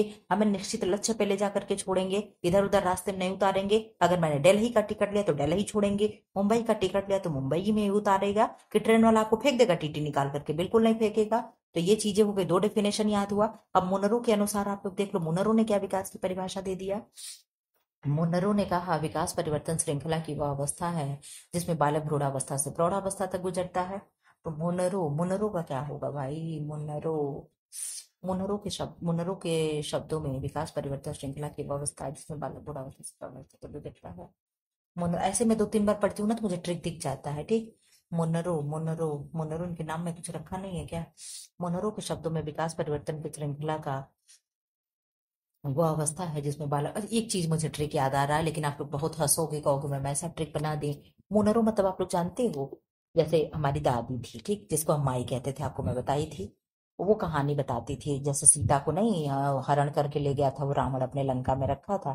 तो हनुमान जी जब खोजने निकले तो हनुमान जी कहे कि प्रभु हम भी खोज लाते हैं। उन्होंने कहा हम लोग पूरा खोज डाले, नहीं खोज पाए, तुम कहाँ जाओगे हनुमान, रहने दो।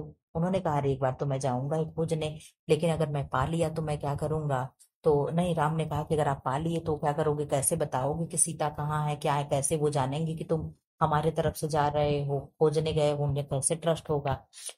तो उन्होंने कहा कि हमें आप अपनी मुनरी दे दीजिए, मुद्रिका दे दीजिए। ठीक है? तो हमारी दादी कहती थी मुनरी, मुनरी यानी अंगूठी।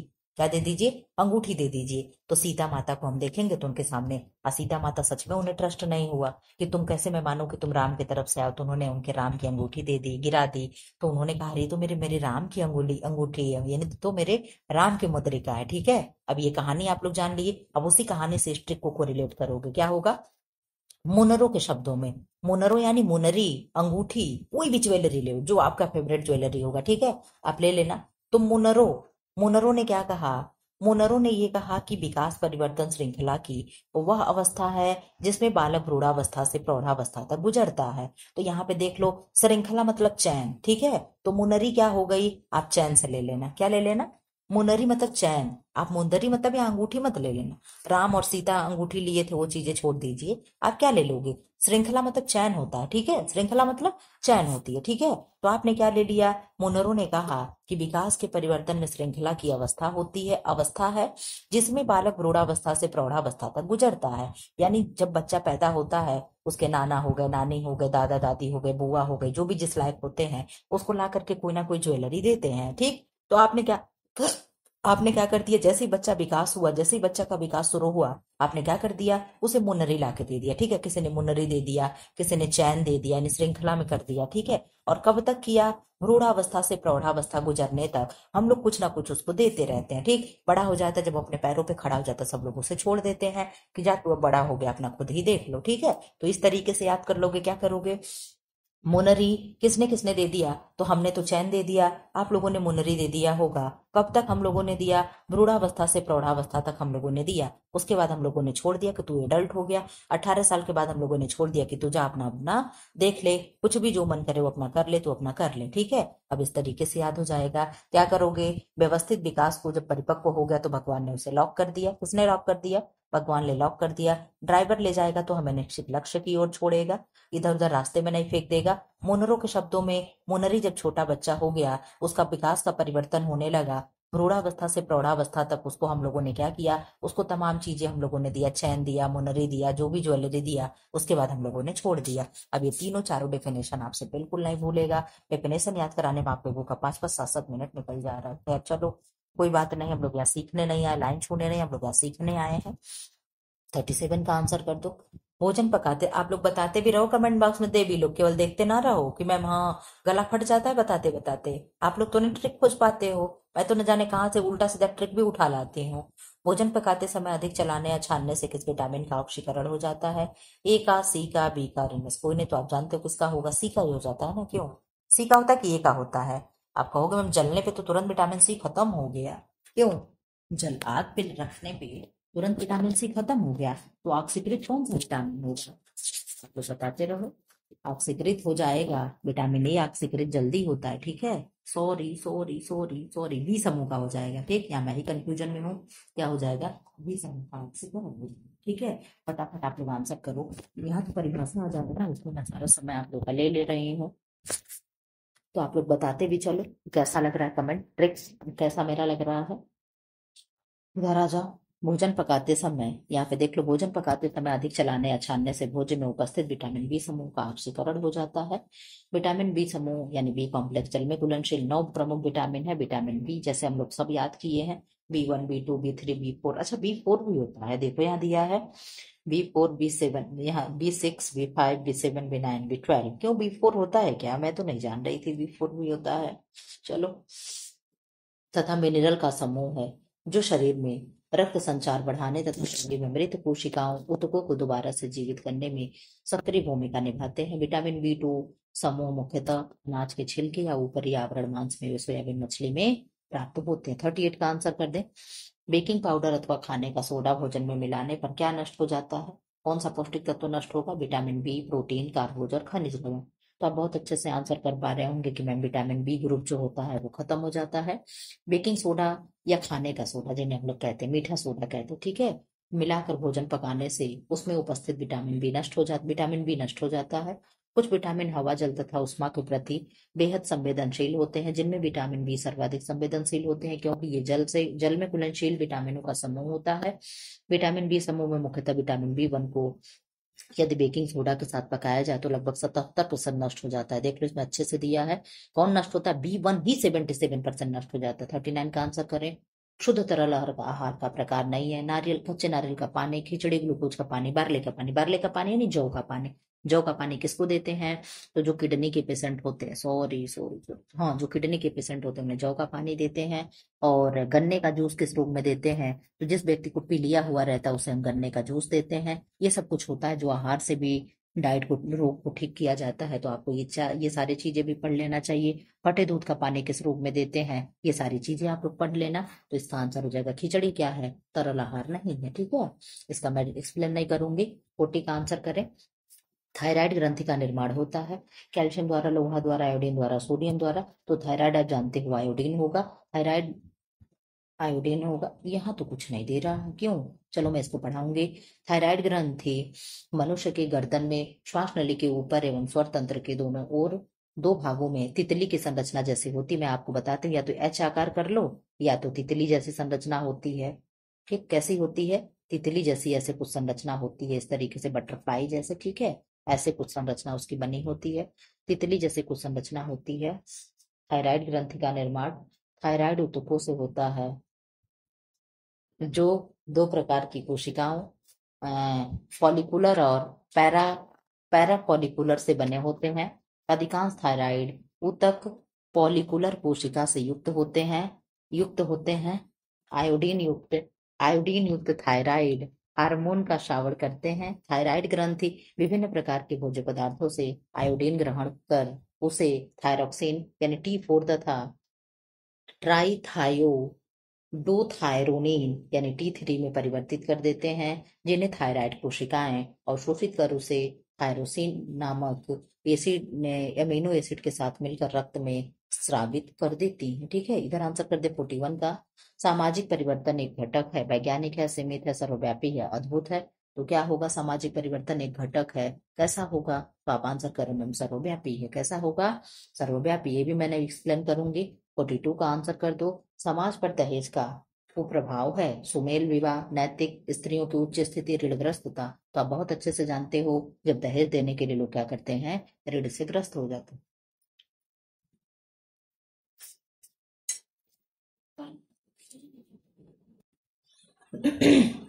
बंध्यता तक का तरीका है नसबंदी, डायफ्राम, लूप और डुश। बंध्याकरण का तरीका क्या है? 43 का आंसर करते हैं आप लोग, तो 43 का आंसर हो जाएगा ए, यानी नसबंदी। इसका एक्सप्लेन आप लोग पढ़ लेना, चलो पढ़ा दे रही हूँ, इंपॉर्टेंट है ये। बस ये बॉस डिफरेंस और ट्रूबेक्टोमी ये सारी चीजें पढ़ा दे रही हूँ। नसबंदी बंध्याकरण का एक स्थायी और सुरक्षित तरीका है। नसबंदी पुरुष और महिला दोनों के द्वारा सर्जरी के माध्यम से करवाई जा सकती है। पुरुष नसबंदी को बेसेक्टोमी, ये शब्द याद कर लेना, तथा महिला नसबंदी को ट्यूबेक्टोमी कहते हैं। अभी मैं इसे ट्रिक बता दूंगी कैसे याद करूंगी, ट्रिक तो मैं लेकर के घूमती हूँ जेब में, ठीक है। ट्यूबेक्टोमी कहा जाता है पुरुषों में स्पर्म को ले जाने वाली नलिका वास डिफरेंस को काट दिया जाता है, जिसे बेरे में स्पर्म नहीं जा पाते, तथा स्त्रियों में नसबंदी के लिए डिंबवाहिनी नलिका फैलोपियन ट्यूब काट करके या बाधित करके स्पर्म या ओवा, शुक्राणु और अंडाणु को मिलने से रोका जाता है, जिससे वे निषेचित न हो पाए। जबकि अन्य विकल्पों में लूप लगवाना है डायफ्राम परिवार नियोजन का अस्थायी तरीका, यानी जब चाहो तो उसे आप सही भी करवा सकते हो। अब सुनो, मुझे याद क्या करवाना है आप लोगों को, बेसेक्टोमी और ट्यूबेक्टोमी, ठीक।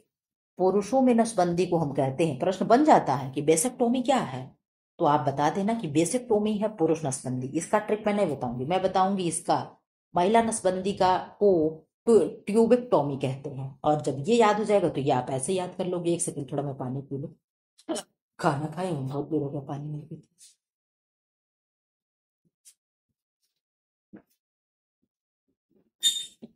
ठीक, तो क्या होगा? ट्यूबेक्टोमी हम लोग क्या कहते हैं? अरे डिम्ब वाहिनी को हम लोग क्या कहते हैं? फैलोपियन ट्यूब, ये कहते हैं ना, फैलोपियन ट्यूब। तो ट्यूब जो जुड़ी हुई है वो महिलाओं से जुड़ी है, तो यहाँ भी क्या करोगे? ट्यूबेक्टोमी। तो ट्यूबेक्टोमी मतलब आप तुरंत फैलोपियन ट्यूब याद करोगे, और तुरंत आपको याद आ जाएगा, को रिलेट कर लोगे कि हाँ मैम ये तो महिला से संबंधित है, क्योंकि हम लोगों के अंदर ही क्या होती है, फैलोपियन ट्यूब होती है, ठीक है। तो इस तरीके से आपको याद हो जाएगा। कोई बहुत वो नहीं है और कोई बहुत ऐसा ट्रिक भी नहीं है, बस केवल आपको उसी में से खोज करके ट्रिक बना लेना। अलग से आप करोगे तो फिर ट्रिक ही याद करते रह जाओगे। 44 का आंसर कर दो। आय बढ़ाने के साथ धनी वर्ग की किस व्यय का प्रतिशत बढ़ जाता है? ये किसका है? तो एंजल का है, आप लोग जानते हो। शिक्षा पे, मनोरंजन पे, स्वास्थ्य पे, इनमें से सभी में। तो किस पे व्यय बढ़ जाता है? व्यय प्रतिशत आप लोग बता दो, किस पे बराबर रहता है, किस पे बढ़ जाता है, किस पे घट जाता है? आप लोग बता दो तो। 44 का आप आंसर कर रहे हो, मैम आंसर हो जाएगा डी, इनमें से सभी। देखो जब जैसे जैसे आय बढ़ता है, ठीक, तो धनी वर्ग जो लोग हैं उनका व्यय शिक्षा पे भी बढ़ जाएगा। अच्छे अच्छे स्कूल में उनके बच्चे पढ़ने लगेंगे, अमेरिका चले जाएंगे पढ़ने। मनोरंजन का भी साधन उनके यहाँ बढ़ जाएगा, बढ़िया बढ़िया कैरम बोर्ड वगैरह सारी चीजें आ जाएंगी, खेलने की चीजें, ठीक है। और फिर हेल्थ पे भी चीजें क्या होगा, वो मेदांता में इलाज कराने चले जाएंगे, जहां भी होगा, मतलब अच्छे अच्छे सहारा में चले जाएंगे, अच्छे अच्छे हॉस्पिटल्स में। उनके क्या होगा, बहुत जो अमीर होंगे वो नेपाल चले जाते हैं अपनी आंख को खुलवाने, ठीक। नेपाल तो खैर हर कोई जाता था पहले, है। अमेरिका चले जाएंगे, कहीं कोई जाएगा अपना ऑपरेशन कराएगा, कोई दिल्ली चला जाएगा, कोई कहाँ चला जाएगा। तो ये क्या है, तो भाई हमारे पास पैसा है तब तो हम जा रहे हैं, हमारे पास पैसा नहीं तो हम यहीं अपने अगल बगल सरकारी अस्पताल देख लेंगे, सदर देख लेंगे, हम वहीं जा करके करा लेंगे। क्यों? सही है कि नहीं? तो बिल्कुल सही है। तो जैसे जैसे आय बढ़ता है वैसे वैसे धनी वर्ग की शिक्षा, मनोरंजन और हेल्थ पे क्या होती है, चीजें बढ़ जाती हैं। और घटती किस पे हैं? तो घट जाती है प्रतिशत भोजन पे।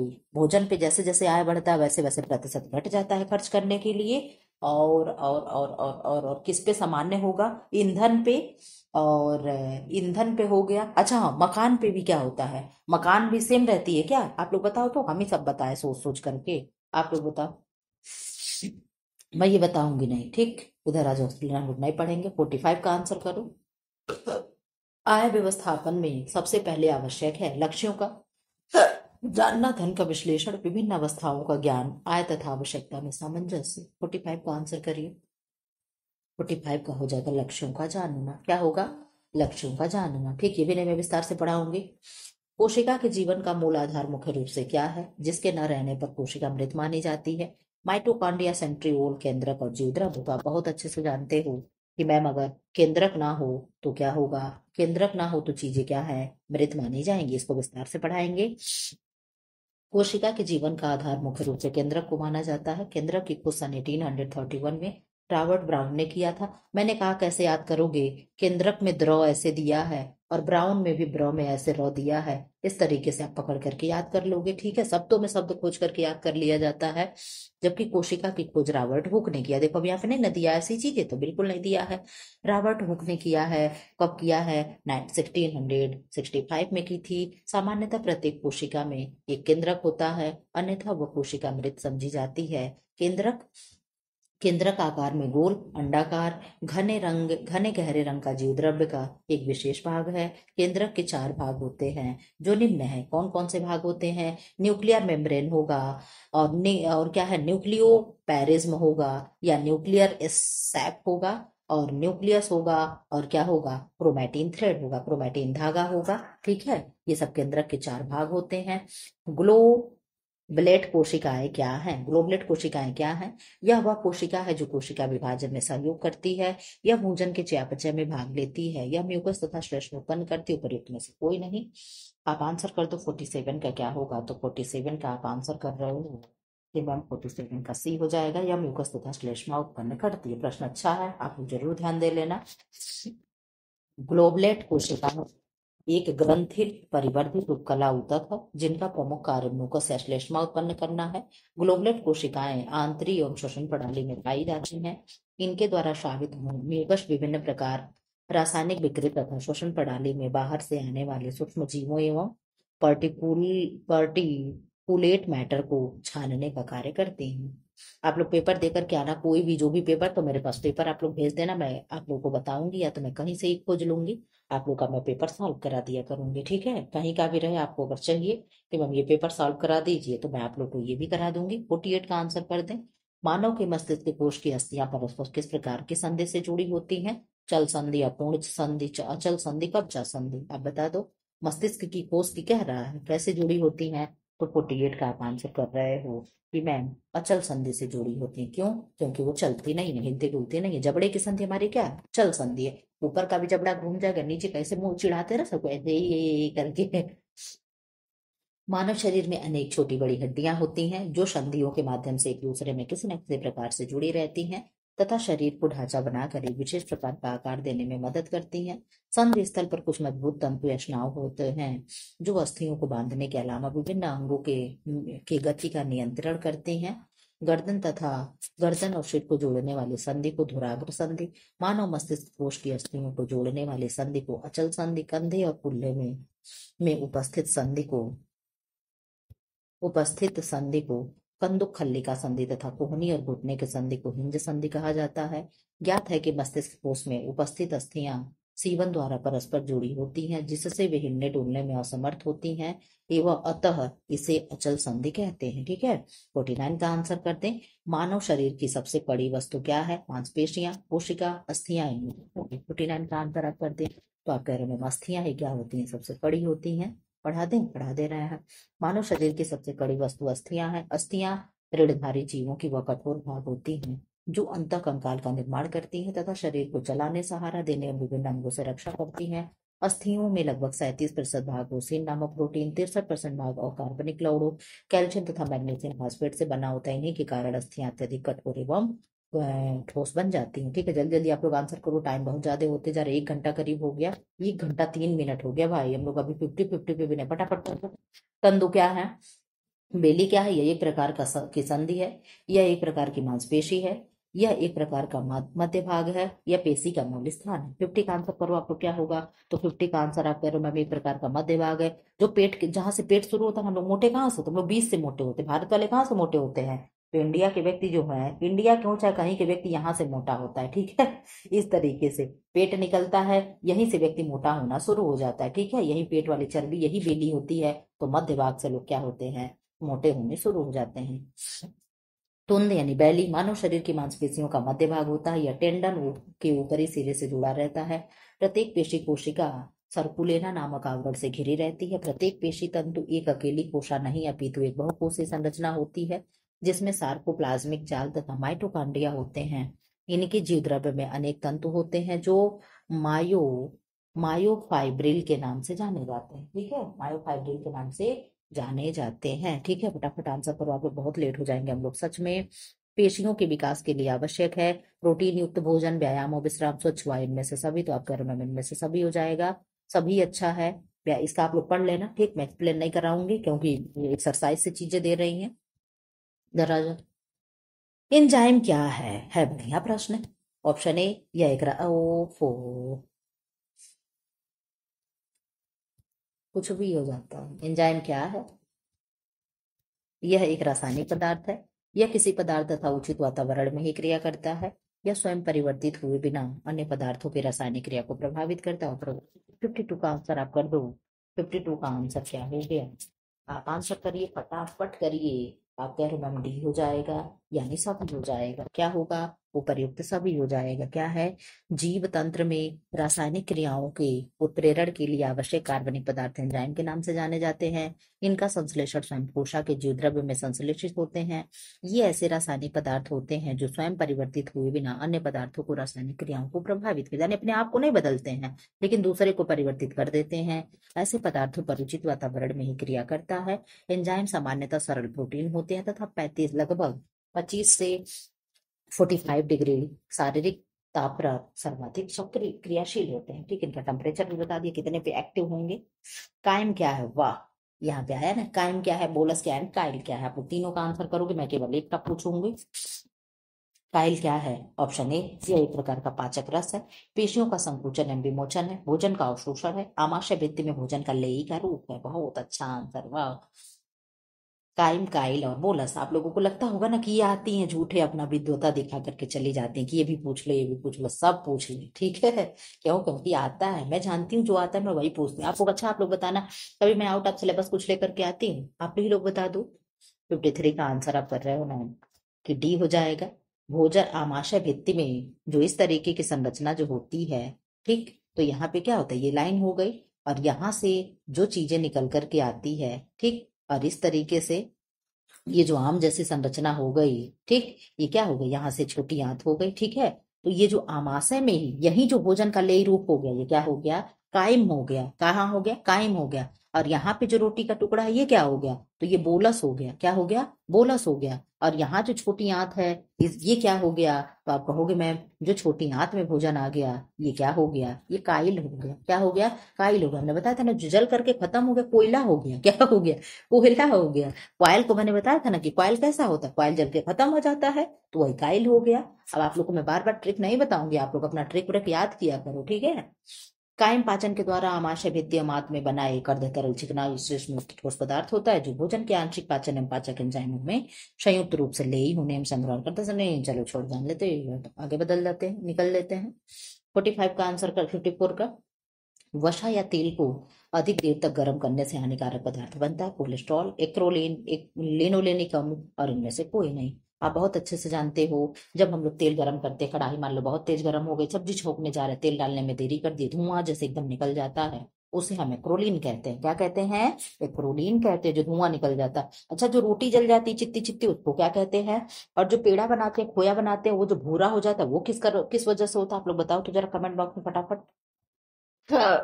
वसा या तेल को अधिक देर तक गर्म करने से एक हानिकारक पदार्थ बनता है जिसे एक्रोलीन या प्रोपेनल 2 के नाम से जाना जाता है। एक्रोलीन बाह्य वातावरण तथा भोजन में सर्वत्र पाया जाने वाला एक यौगिक है जो कार्बोहाइड्रेट, वनस्पति घी एवं जंतु वसा तथा अमीनो एसिड में पाया जाता है। यह भोजन को अधिक देर तक पकाने, पेट्रोलियम ईंधन के दहन तथा विभिन्न रासायनिक क्रियाओं से भी उत्पन्न होता है। एक्रोलीन को कैंसर का कारक माना जाता है। आप लोगों ने बता दिया मैम, जो रोटी जलकर चित्ता हो जा रहा है, चावल जल जा रहा है, भूजा जल जा रहा है, ब्राउन हो जा रहा है, वो कौन सा प्रक्रिया होता है? कौन सा होता है? तो डेक्सटनाइजेशन होता है। क्या होता है? डेक्स्ट्रनाइजेशन होता है, ठीक है। डेक्स्टनाइजेशन होता है। और मैम जो आप लोगों ने अभी आपने बताया कि पेड़ा या खोया का कलर ब्राउन क्यों हो जा रहा है, तो मैलार्ड प्रक्रिया हो जा रहा है। कौन सा प्रक्रिया हो जा रहा है? मैलार्ड प्रोसेस हो जा रहा है। ये शब्द टर्मिनोलॉजी भी आप लोगों को याद होनी चाहिए। आप लोग कहोगे तो मैं ऐसे जो टर्मिनोलॉजी मैं करा दूंगी कभी टाइम निकाल करके, क्या करूं, मेरे पास तो समय नहीं रह जाता, मैं करूँ क्या, सोचती तो बहुत कुछ, ये करा दूं ये करा दूं, लेकिन कराऊंगी जरूर, ये समझ लीजिएगा। क्वेश्चन नंबर 55 का 55 कह रहे 55 का आंसर कर दे। दालें तथा फलियां किस पोषक तत्व की उत्तम स्रोत है? वसा, प्रोटीन, कार्बोहाइड्रेट, बिना खनिज लवण। तो आप बहुत अच्छे से जानते हो दाल वाल में प्रोटीन होती है। क्या होती है? प्रोटीन होती है। मैं पूरा नहीं पढ़ूंगी, आगे निकलूंगी। क्योंकि पूरा पढ़ूंगी तो यहीं रह जाऊंगी, ठीक है। क्वेश्चन नंबर 56 का आंसर करें। शरीर में श्वेत सार की अधिकता होने पर, श्वेत सार यानी सीएचओ यानी कार्बोहाइड्रेट, ठीक है। ग्लूकोज त्वचा के नीचे किस ऊतक के रूप में जमा हो जाते हैं? संयोजी ऊतक, श्लेष्मिक ऊतक, एडिपोज टिश्यू और इनमें से सभी। आप बहुत अच्छे से जानते हो ये कनेक्टिंग टिश्यू यानी ब्लड हो गया, क्या हो गया? ब्लड हो गया। और ये एडिपोज टिश्यू ही होंगे, ठीक है। क्या होगा? एडिपोज टिश्यू होगा। इसको भी मैंने पढ़ूंगी कि पढ़ दूं, लाओ पढ़ देती हूँ। शरीर में श्वेत सात यानी स्टार्च की अधिकता होने पर ग्लूकोज वसा के नीचे एडिपोज ऊतक यानी वशी ऊतक में एकत्रित हो जाता है। मानव शरीर में श्वेत सार से चर्बी स्वयं ही तैयार हो जाती है। सामान्यतः शरीर में अवशोषित होने वाले अवशोषकता से अधिक सारे पोषक तत्वों पदार्थों में भंडार के लिए वसा का अवशोषण कर लिया जाता है, जो वसा ऊतकों में जमा हो जाते हैं। आवश्यकता पड़ने पर इसका संचित भोजन के रूप में सर्वाधिक महत्व है, ठीक है। यही होता है ना, ग्लूकोज ग्लाइकोजन के रूप में कन्वर्ट हो जाता है, ठीक। मसालों के अधिक प्रयोग से किस अम्ल का श्रावण अधिक होगा? कार्बोलिक अम्ल, हाइड्रोक्लोरिक अम्ल, ये दोनों इनमें से कोई नहीं। अगर हम अधिक मसाला खा रहे हैं, खाने में स्पाइसी फूड खा रहे हैं, इंटेक कर रहे हैं, तो क्या होगा? हाइड्रोक्लोरिक अम्ल जो होगा उसका श्रावण अधिक हो जाएगा, ठीक है। इसलिए कहते हैं मसाला वाला खाना कम खाना चाहिए, ठीक। एसिडिटी बनने लगेगी, सांस लेने में तकलीफ होने लगेगी, पेट में जलन हो जाएगी, ये सारी चीजें आप लोग जानते हो। मैं बहुत ज्यादा मसाला वसाला वाला खाना नहीं खा पाती हूँ। अगर कहीं मैं किसी दिन बाहर से खाना मंगा ली जोमेटो वगैरह से, उस दिन मैं एक टाइम मेरा खाना स्किप हो जाता है। क्यों? क्योंकि अक्सर मेरे जलन वलन होने लगता है, ठीक है। तो पेट में जलन होगा, तेज दर्द होगा, सांस लेने में तकलीफ होगी, एसिडिटी बन जाएगी। ये सारी चीजें कब होती हैं? हाइड्रोक्लोरिक अम्ल तथा पेप्सिन का श्रावण होता है, जो कि सामान्यतः आमाशय में ही मौजूद रहते हैं तथा पाचन में सहायता करते हैं। मसाले या गलत खान पान के कारण हाइड्रोक्लोरिक अम्ल का श्रावण अधिक हो जाता है तथा ये समस्या उत्पन्न करती है, यही गैस बनती है, एसिडिटी बनाती है, ठीक है। 58 का आंसर करो। तंबाकू के अधिक सेवन से क्या होगा? हृदय की धड़कन बढ़ जाएगी, रक्तचाप बढ़ जाएगा, मुख में कैंसर हो जाएगा, ये सभी हो जाएगा, तो ये सभी हो जाएगा। इसका मैं एक्सप्लेन नहीं करूंगी। शरीर में से व्यर्थ एवं हानिकारक पदार्थों को बाहर निकालने वाले तंत्र को हम क्या कहते हैं? परिसंचरण तंत्र तो ब्लड वाला हो गया, श्वसन तंत्र सांस लेने वाला हो गया, उत्सर्जन तंत्र यानी यही हो जाएगा बाहर निकालने वाला, ठीक है। एक्सप्लेन ये भी नहीं मैं करूंगी, ठीक। अच्छा चलो, यहाँ पे मैं एक चीज कराऊंगी आप लोगों को, यहाँ देख लो। शरीर से व्यर्थ हानिकारक पदार्थों को बाहर निकालने वाले तंत्र उत्सर्जन तंत्र कहलाते हैं। उत्सर्जन की क्रिया पेड़ पौधों जीव जंतुओं दोनों में होती है। आप लोग समझे? आप लोग कहोगे मैम पेड़ पौधे कैसे उत्सर्जन करते हैं? तो जी हाँ, पेड़ पौधे उत्सर्जन करते हैं। पेड़ पौधे अंग के अभाव में, उनके पास कोई अंग तो है नहीं, तो वो क्या करते? जो भी वर्ज्य पदार्थ होते हैं उनके पत्तियों के माध्यम से, छालों के माध्यम से, फलों तथा बीजों आदि के माध्यम से परिष्कृत कर देते हैं। आप लोग देखते हो पेड़ से लासा निकलता है, लैटेक्स निकलता है, वो क्या है? वो उनका क्या है? वो वर्ज्य पदार्थ। जैसे हम लोग का यूरिया हो गया, हम लोग यूरिन के माध्यम से डिस्चार्ज कर देते हैं, पसीना हमारा स्वेट्स के रूप में आकर के निकल जाता है स्वेट ग्लैंड से, ऐसे ही वो भी निकाल देते हैं अपना, ठीक है। पत्तियां तोड़ो, अक्सर दूध निकल जाते हैं, यही सारी चीजें होती है, ठीक है। यही मुझे आपको पढ़ाना था। ये 7th की बुक में साइंस में बहुत अच्छे से दिया हुआ है, क्योंकि 7th में साइंस में पढ़ाती हूँ, ठीक है। निम्न में से किस वस्तु का उत्सर्जन स्वस्थ व्यक्ति के मूत्र में नहीं होता है? यूरिया, यूरिक एसिड, ग्लूकोज और नमक। अब सब लोग अपना अपना यूरिन टेस्ट कर लेंगे कि क्या नहीं होगा, तो आप लोग कहोगे मैम ग्लूकोज नहीं होगा, बाकी यूरिया, यूरिक एसिड, नमक सब होता है, ठीक है। मजाक मैंने कर दिए, कोई सीरियस ना हो, लेकिन ऐसा गंदा संदा पढ़ा दे रही है, ठीक है। मानव शरीर में उत्सर्जन की क्रिया उसके प्रमुख उत्सर्जी अंग यानी वृक्क यानी गुर्दे यानी किडनी के द्वारा संपन्न किया जाता है। वृक्क धमनियों से प्राप्त प्राप्त रक्त में मिले विभिन्न प्रकार के वर्ज्य पदार्थों जैसे यूरिया, यूरिक एसिड, अतिरिक्त जल तथा लवण आदि को छान लेता है तथा उन्हें उत्सर्जित कर देता है। इस प्रकार शुद्ध रक्त को वृक्क शिरा लेकर चली जाती है, जबकि एक स्वस्थ व्यक्ति के उत्सर्जन तंत्र द्वारा ग्लूकोज का उत्सर्जन नहीं होता है, ठीक है। प्लाज्मा में पाई जाने वाली प्रोटीन है ग्लोब्यूलिन, फाइब्रिनोजन, एल्ब्यूमिन, इनमें से सभी, क्वाटेरोनोबिन में से सभी हो जाएगा। ये सब प्रोटीन पाए जाते हैं किसमें? प्लाज्मा में। इसको भी मैं पढ़ाऊंगी।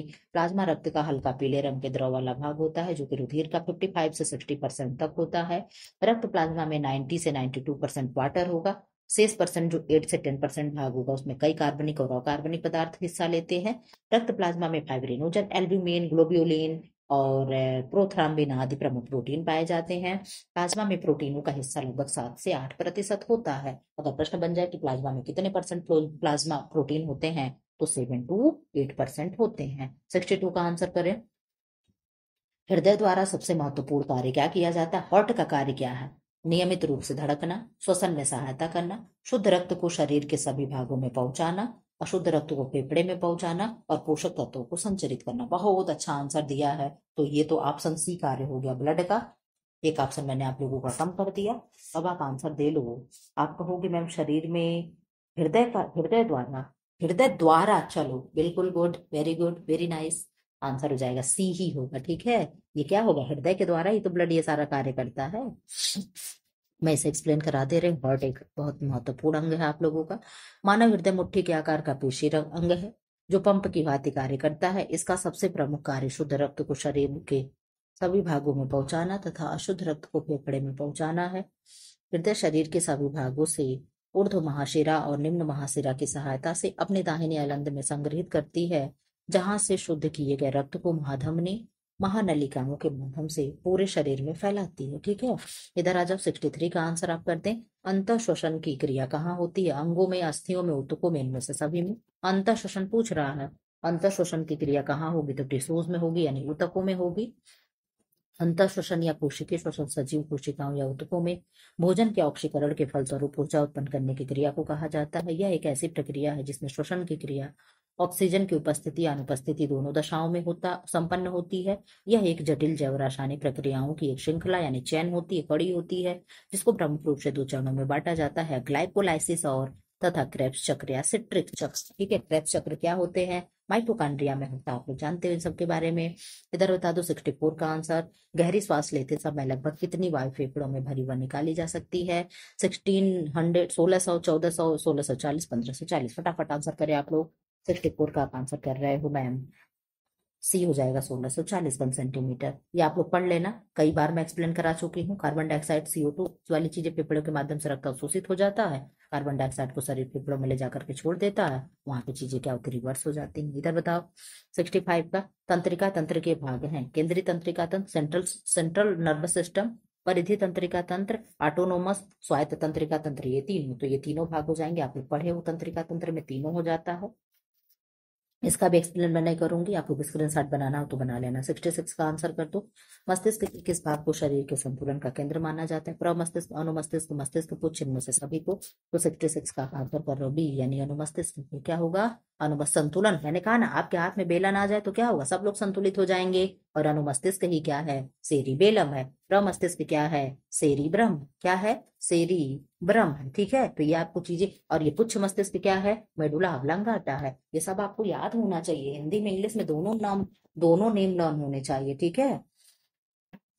इधर आप लोग एक्सप्लेन जरूर पढ़ लेना। चलाओ मैं पढ़ दे रहा हूँ, इंपॉर्टेंट चीज है। मानव शरीर के मस्तिष्क के पक्ष भाग में ऑक्सीपिटल लोब के नीचे पीछे की ओर उभरा हुआ मेडुला ऑब्लांगाटा के ऊपर पोन्स वेरुलाई के पीछे कपाली गुहा में स्थित होता है। यह मानव शरीर को विभिन्न मुद्राओं, समन्वय, संतुलन व ऐच्छिक पेशियों की गति का नियंत्रण करता है। इसका कार्य शारीरिक संतुलन बनाए रखना, जैसे व्यक्ति डांस कर रहा है, कैसे चल रहा है, कैसे बैठना, खड़ा होना, सब यही करता है। इसे मानव शरीर का संतुलन केंद्र कहा जाता है। यह शरीर की ऐच्छिक पेशियों के संकुचन पर नियंत्रण करता है तथा कोण के संतुलन भाग में संवेदनाएं भी ग्रहण करता है, ठीक है। कोण यानी कान। अब इसका आंसर कर दो। किस स्थान पर प्रतिबिंब नहीं बनता, वह प्रकाश की किरणें केंद्रित नहीं होती, रोडाप्सीन, अंध बिंदु, पीत बिंदु, अंध बिंदु तथा स्पष्ट बिंदु। आप आंसर कर दो 67 का। आप कह रहे हो मैम बी, यानी अंध बिंदु। क्या हो जाएगा, अंध बिंदु हो जाएगा। मानव नेत्र के अंध बिंदु पर प्रतिबिंब नहीं बनता तथा प्रकाश की किरणें केंद्रित नहीं होती हैं। मानव नेत्र के पीछे स्थित यह बिंदु रेटिना का भाग है, जहां पर नसों के रेशे साथ मिलकर के ऑप्टिक नर्व का निर्माण करते हैं। इस बिंदु में वह कोशिकाएं नहीं होती जिन पर रोशनी पहुंचती है। वास्तव में इसी बिंदु के कारण हमें किसी वस्तु की पूरी तस्वीर प्राप्त होती है। फिर भी हमें इसका आभास नहीं होता, क्योंकि हमारे मस्तिष्क में ऐसी काबिलियत होती है जो कि वह किसी तस्वीर को बचे कुचे खाली हिस्सों में भरकर स्पष्ट तस्वीर बना देता है, ठीक है। इधर आ जाओ, अभी कितना पेज है, जल्दी जल्दी आओ आप लोग। ताल में समायोजन क्रिया किसके द्वारा संभव होती है, आप यहाँ भी देखो प्रश्न क्या हो जाएगा। सिलियरी मांसपेशियां, क्या होगा, मानव नेत्र के ताल में समायोजन की क्रिया सिलियरी मांसपेशियों द्वारा संभव हो पाती है। सिलियरी मांसपेशियां रोमक मांसपेशी एक प्रकार की वृत्ताकार मांसपेशियां होती हैं जो जॉन्यूल्स को शिथिल और संकुचित करके नेत्र के लेंस को परावर्तित कर देती हैं, फोकस करने में सहायता करती हैं। जालशूल वे रेशे हैं जो लेंस को उसकी स्थिति बनाए रखने में मदद करते तथा नेत्र के लेंस के आकार को परिवर्तित करने में सामंजस्य बनाते हैं। आप लोग जब तक मैं पढ़ती हूँ ना, स्क्रीनशॉट बना लिया करो, ठीक।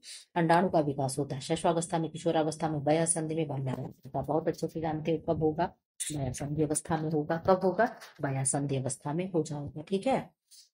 मैं एक्सप्लेन नहीं करूंगी। 70 का आंसर कर दें।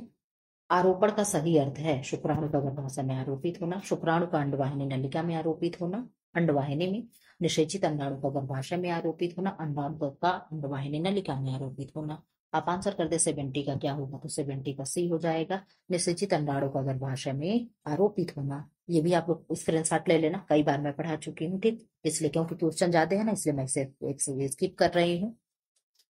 71 कौन सा हार्मोन हृदय की धड़कन एवं रक्त के बहाव के दर को बढ़ाता है, एड्रीनलिन, कार्टिसोन, नॉर एड्रीनलिन, इनमें से कोई नहीं। तो 71 का आंसर हो जाएगा डी, इनमें से सभी। क्या होगा, इनमें से सभी। मानव शरीर में हृदय की धड़कन एवं रक्त के बहाव को नियंत्रित करने वाले घटक प्रमुख रूप से दो होते हैं। पहला अंतर नियंत्रण प्रणाली, जिसमें अद्वितीय रूप से हृदय ऊतक होते हैं जो स्वतः अपने निगमन करते हैं, तथा दूसरा वाह नियंत्रण प्रणाली, जो कि हार्मोनों के अंतःस्राव तथा तंत्रिका तंत्र द्वारा प्राप्त निर्देशों से नियमित होते हैं। वाह नियंत्रण में हृदय की धड़कन एवं रक्त बहाव की तीव्रता से परिवर्तित या बढ़ जाते हैं, क्योंकि एड्रिनल कोर्टेक्स द्वारा स्रावित हार्मोन एड्रिनलिन, एपिनेफ्रिन, नार एपिनेफ्रिन एवं कोर्टिसोन तथा अन्य स्रावित रसायन रक्त में सीधे मिश्रित होकर हृदय तक पहुंच जाते हैं। 72 का आंसर कर दो। किस हार्मोन की कमी के कारण शरीर की वृद्धि रुक जाती है, वो व्यक्ति नाटा रह जाता है? थायरोट्रोपिक हार्मोन, सोमैटोट्रोपिक हार्मोन, एड्रेनोट्रोपिक हार्मोन, और क्या है, लुटिनाइजिंग हार्मोन। कौन सा हार्मोन ऐसा होगा जिसकी कमी से व्यक्ति की वृद्धि रुक जाती है? तो आप लोग बहुत अच्छे से इसका आंसर दे पाओगे कि मैम जो सोमैटोट्रोपिक हार्मोन होगा, इससे व्यक्ति की वृद्धि रुक जाती है। सोमैटोट्रोपिक को HTS कहते हैं। HTS की कमी से शारीरिक वृद्धि रुक जाती है तथा व्यक्ति पौना या नाटा रह जाता है। STH हार्मोन शारीरिक वृद्धि, विशेषतः हड्डियों की वृद्धि को नियंत्रित करती है। इसकी अधिकता से भीमकायता एवं एक्रोमेगाली नामक विकार हो जाते हैं। इसमें व्यक्ति की लंबाई सामान्य से बहुत अधिक बढ़ जाती है। थायरोट्रोपिक हार्मोन थायराइड की ग्रंथि की वृद्धि एवं श्वासक्रिया को प्रेरित करती है, और एड्रिनोट्रोपिक हार्मोन की कमी से एड्रिनल ग्रंथियां भी नष्ट हो जाती हैं। तथा ल्यूटिनाइजिंग हार्मोन यानी H से स्त्रियों में एस्ट्रोजन तथा प्रोजेस्टेरोन नामक हार्मोन के सामर्थ्य तथा अंडोत्सर्ग को प्रेरित करता है। ठीक है, जो अच्छा मुझे लगेगा एक्सप्लेन करना मैं करूंगी। 73 का आंसर करो। सामान्यतः स्वस्थ व्यक्ति के लिए कैसे पानी से स्नान करना लाभदायक है? बहुत गर्म पानी, गुनगुने पानी, ठंडे पानी, बहुत ठंडे पानी से? तो बहुत ठंडे या बहुत गर्म पानी से हमें नहीं नहाना चाहिए। हमें क्या है, हल्का सा ठंडा हो और हल्का सा मतलब एकदम गर्म ना हो, इस पानी से हमें नहाना चाहिए। लेकिन एकदम ठंडा पानी से नहाना बहुत ही नुकसानदायक होता है। ठंडे पानी दे रहा, बहुत ठंडा नहीं, ठंडे पानी दे रहा। ठंडे पानी से नहाने से होता है, व्यक्ति एकदम फ्रेश फ्रेश महसूस करने लगता है। 74 का आंसर कर लो। नहाने का अच्छा साबुन वही होता है जिसमें क्षार की मात्रा अधिक प्रयोग की गई हो, क्षार की मात्रा कम हो, क्षार की मात्रा प्रयोग ही ना हो, प्रयोग तो सभी गलत है। 74 का आंसर कर दो। आपको क्या होगा, तब आपका किताब ही बताएगा कौन सा साबुन यूज करो, लक्स यूज करो कि क्या होता है, सुपीरिया यूज करो, ना जाने क्या क्या होता है। अब बता दो क्या होगा, तो बी होगा, जिसमें क्षार की मात्रा का कम प्रयोग किया गया हो। आप लोग इसको पढ़ लेना, लेकिन पढ़ाऊंगी। साबुन साधारणतः उच्च वर्षीय अम्लों के सोडियम या पोटेशियम के लवण होते हैं। नहाने के लिए अच्छे साबुन में नमी की उपस्थिति 10% से अधिक नहीं होना चाहिए। अल्कोहल में विलय तथा क्षार की अल्पतम मात्रा होनी चाहिए, क्योंकि इसमें खुजली, जलन व दरारें भी पड़ने की आशंका हो जाती है। 75 का आंसर कर दो। वायु कैसे दूषित होती है? जीवों की श्वसन क्रिया द्वारा, विभिन्न पदार्थों के जलने से, वाहनों के धुएं से, उपयुक्त सभी से। तो वायु कैसे होगी, सबसे होगी, हम श्वसन कर रहे हैं, उसमें CO2 छोड़ रहे हैं, विभिन्न पदार्थ जल रहे, उससे कार्बन मोनोऑक्साइड निकल रही, हवा निकल, गंदगी निकल रही, धुआं निकल रही है, वाहनों के धुएं, यानी ये सभी हो जाएगा। इसका एक्सप्लेन तो मैं नहीं करूंगी, ठीक, ये चीजें आप लोग जानते हो। इधर आ जाओ। 76 का आंसर कर दो। प्रकृति में ऑक्सीजन का संतुलन बनाए रखते कीड़े, जीव जंतु, पेड़ पौधे, कीट पतंगे, तो पेड़ पौधे, ये भी आप लोग जान रहे हो, इसका भी मैं एक्सप्लेन नहीं करूंगी। 77 का आंसर करो। गोबर का सर्वोत्तम उपयोग है, एक सेकंड, गोबर का सर्वोत्तम उपयोग है कहाँ है? ईंधन जलाने में, घरों को लीपने में, खाद बनाने में, बायोगैस अवशेष के रूप में खाद प्राप्त करने में। तो 77 का आंसर क्या हो जाएगा? आप कह रहे हो मैम बायोगैस एवं अवशेष के रूप में खाद बनाना, इसको भी मैंने पढ़ाऊंगी। इधर आ जाओ। अंडे से मक्खी बनने में कितना समय लगता है? ऐसे भी प्रश्न बनता है, 7 दिन, 8 दिन, 5 दिन, 10 दिन। तो आप आंसर करो मैम, 78 का आंसर हो जाएगा बी, 8 दिन। 8 दिन में मक्खी का बच्चा हो जाता है अंडे से। 1 घंटा 23 मिनट क्लास हो गया, जल्दी करो आप लोग, कम से कम 2 घंटे के अंदर रह जाए, ठीक है। इसका आंसर देख लो, आप लोग पढ़ लेना। मक्खी में से अंडे बनने में लगभग 8 दिन का समय लगता है। घरेलू मक्खी का जीवन चक्र 4 अवस्थाओं अंडा, लार्वा, प्यूपा और वयस्क से होकर गुजरता है। एक व्यस्क मक्खी एक बार में 500 अंडे देती है। भगवान जी, जो पर्याप्त नमी और गर्म मौसम में 8 से 20 घंटे में लार्वा में बदल जाते हैं तथा ये लार्वा 4 से 8 दिन में प्यूपा एवं प्यूपा से 6 से 8 दिन में वयस्क मक्खी बन जाते हैं। ठीक है। कृत्रिम झील का दूसरा नाम क्या है? तो परिबद्ध जलाशय है। ठीक, क्या है? परिबद्ध जलाशय है। इसको भी नहीं पढ़ाएंगे, एक्सप्लेन नहीं करेंगे। यहाँ देख लो, ऑस्ट्रेलिया में स्थित है हीलर लेक विश्व की एकमात्र गुलाबी पानी की झील है। इसका कारण पानी में मौजूद एल्गी और बैक्टीरिया है। ठीक है। बेटी का आंसर करें आप लोग। तालाब तथा कुओं के जल को शुद्ध करने के लिए क्या प्रयोग करते हैं? गंधक, bleaching powder, sodium chloride, potassium permanganate. तो आप आंसर कर रहे हो मैम, पोटेशियम परमैंगनेट को हम लाल दवा कहते हैं और यही कुएं के पानी को शुद्ध करता है। तालाब भी दे दिया है। पोटेशियम परमैंगनेट का सूत्र है KMnO4। क्या है? KMnO4, बस याद कर लीजिएगा। आप लोग चाहे तो इसका स्क्रीनशॉट भी बना लें, बना लो, मैं नहीं पढ़ाऊंगी। ठीक है, आगे निकलो। 81 का आंसर करें। स्वास्थ्य शिक्षा प्रदान करने हेतु सरकार द्वारा क्या प्रयास किया गया? भाषणों का आयोजन किया गया। भाषण दे दी कि आप लोग ठीक हो जाओगे। प्रदर्शनियां लगाई जा रही, चलचित्रों का निर्माण किया जा रहा, उपयुक्त भी हो रहा है। तो आप कर्म में प्रयुक्त सभी हो रहा है। ठीक है। इधर देख लो, मैं एक्सप्लेन नहीं करूंगी। इधर आओ। 82। फ्रांस के फ्रांस के आर्टोइथ नामक स्थान पर दीर्घकाल से एक विशेष प्रकार के कुएं बनाए जा रहे हैं जिसका नाम है उथले कुएं, आर्टिजन कुएं, गहरे कुएं। इनमें सभी आप लोग कहोगे मैम हम लोग कुआं पढ़ेंगे, तो जी हाँ, 10th के बुक में कुआं बताया। कुआं 4 प्रकार के होते हैं, आर्टिजन कुआं, उथले कुआं, गहरे कुआं, सब होते हैं। ठीक है। तो आप आंसर कर रहे हो मैम, फ्रांस में आर्टिजन कुएं ही होते हैं। कैसे कुएं होते हैं? आर्टिजन कुएं होते हैं। ठीक है। इधर आ जाओ। 83 का आंसर कर दें आप लोग। चावल के पानी की तरह से सफेद दस्त किस बीमारी के लक्षण है? अमीबा, पेचिस, डंडारू पेचिस, हैजार, इनमें से भी। तो आप आंसर कर रहे हो कि मैम ये हो जाएगा। आप लोग फटाफट आंसर करो। ये हो जाएगा हैजा में। किस में होगा? हैजा यानी कॉलरा में। ठीक है। हैजा के बैक्टीरिया का क्या नाम है? Vibrio cholera. ठीक। इसका आंसर कर दो आप लोग 84 का। फटाफट आप लोग करो। मलेरिया किस जीव द्वारा फैलता है? तो बहुत अच्छे से जान रहे हो कि मलेरिया मादा एनाफिलिस मक्खी फैलाती है। ठीक है। इधर आ जाओ, मैंने ही इसको पढ़ाऊंगी। ठीक। 85 का आंसर करो, स्क्रीनशॉट आप बना लेना। उद्यानों के अतिरिक्त और किस प्रकार के खाली स्थान का निर्माण विभिन्न संस्थाएं करती हैं? घास के मैदान, खाल के मैदान, पार्क के, इनमें से सभी हो जाएगा। ठीक है। ये प्रश्न आप लोग कई बार कर चुके हो। इधर आओ। मुदालियर कमेटी 1962 में कितनी जनसंख्या पर एक प्राथमिक केंद्र की संतुष्ट की? 10,000, 20,000, 30,000, 40,000।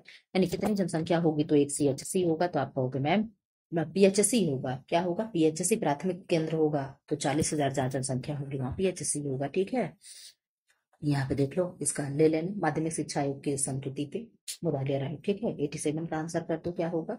गर्भवती माता के लिए प्रसव पूर्व सेवाएं किस संस्था में उपलब्ध है? प्रसूति केंद्र, प्रसूति गृह, प्रसूति अस्पताल, इनमें से सभी में। तो 87 का आप आंसर कर दिए मैम डी, इनमें से सभी में। ठीक है। क्या होगा? इनमें से सभी में। एक्सप्लेन मैं नहीं पढ़ाऊंगी, ये चीजें सब आप लोग जान रहे हो। इधर आ जाओ। 88 का आंसर।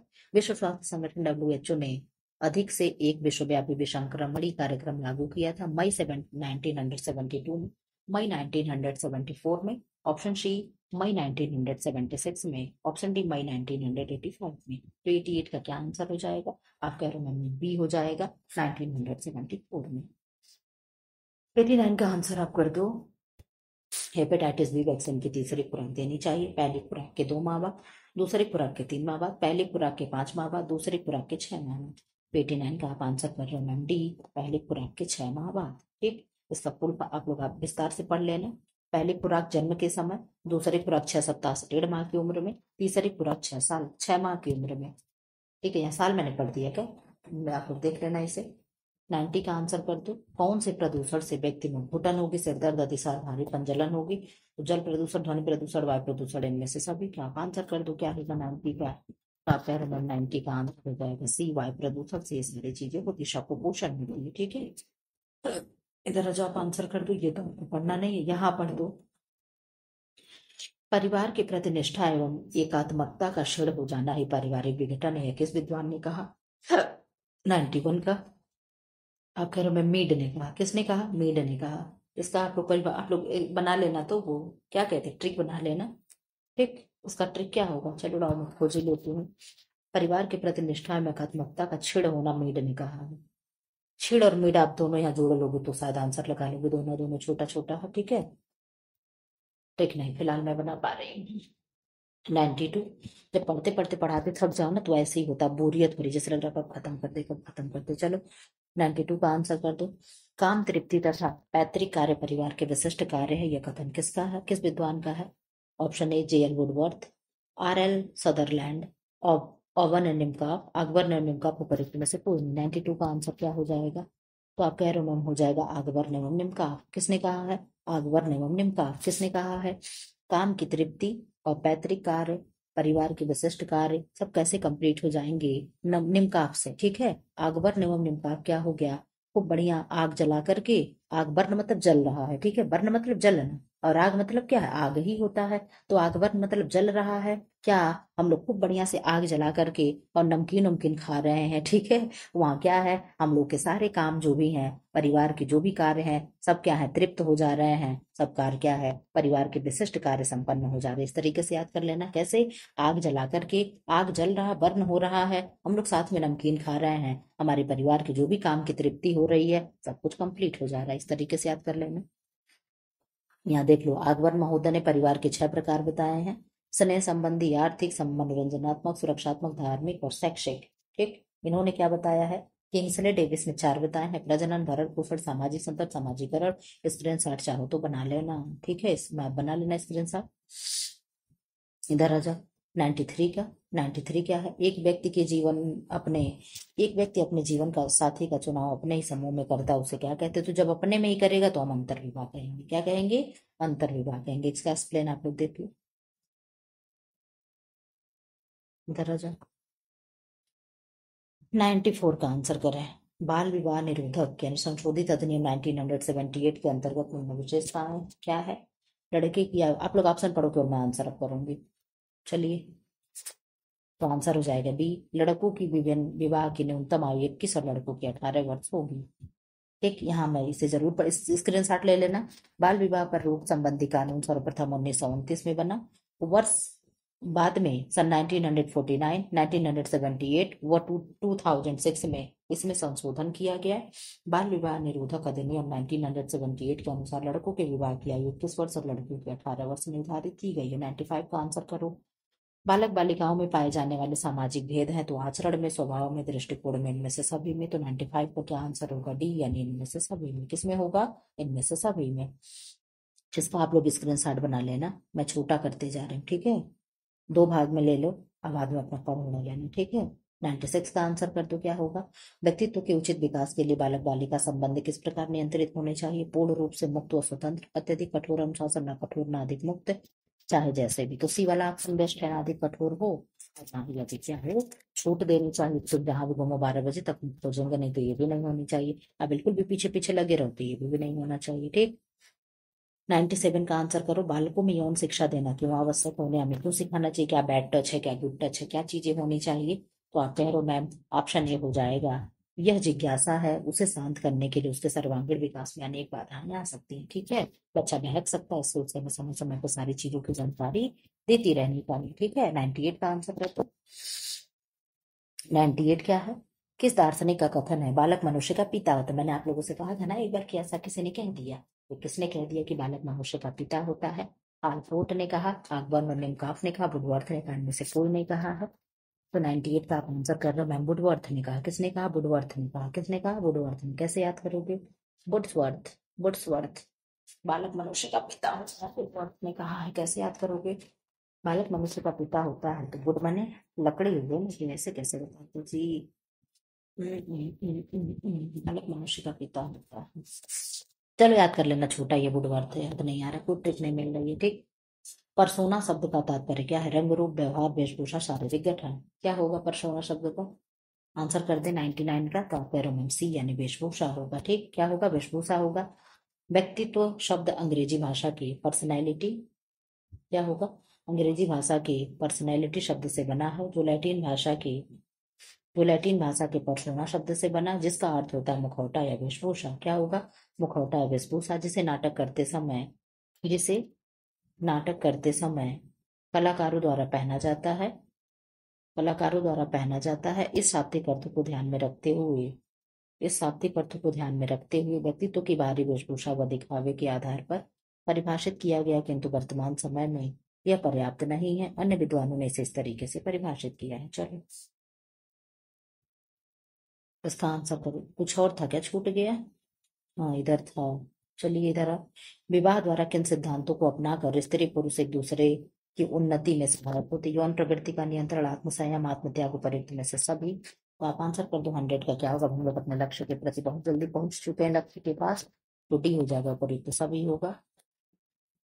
इसका आप लोग फोटो खींच लेना, ठीक है। मैं आगे निकल चलूँ। 101 का आंसर करते हैं आप लोग। संचार की दृष्टि से परिवार का अध्ययन करने वाले समाजशास्त्री हैं मर्डोक, मैकाइवर, मार्क्स और इनमें से कोई नहीं। तो 101 का आंसर हो जाएगा मार्डोक। कौन है? मार्डोक है, ठीक।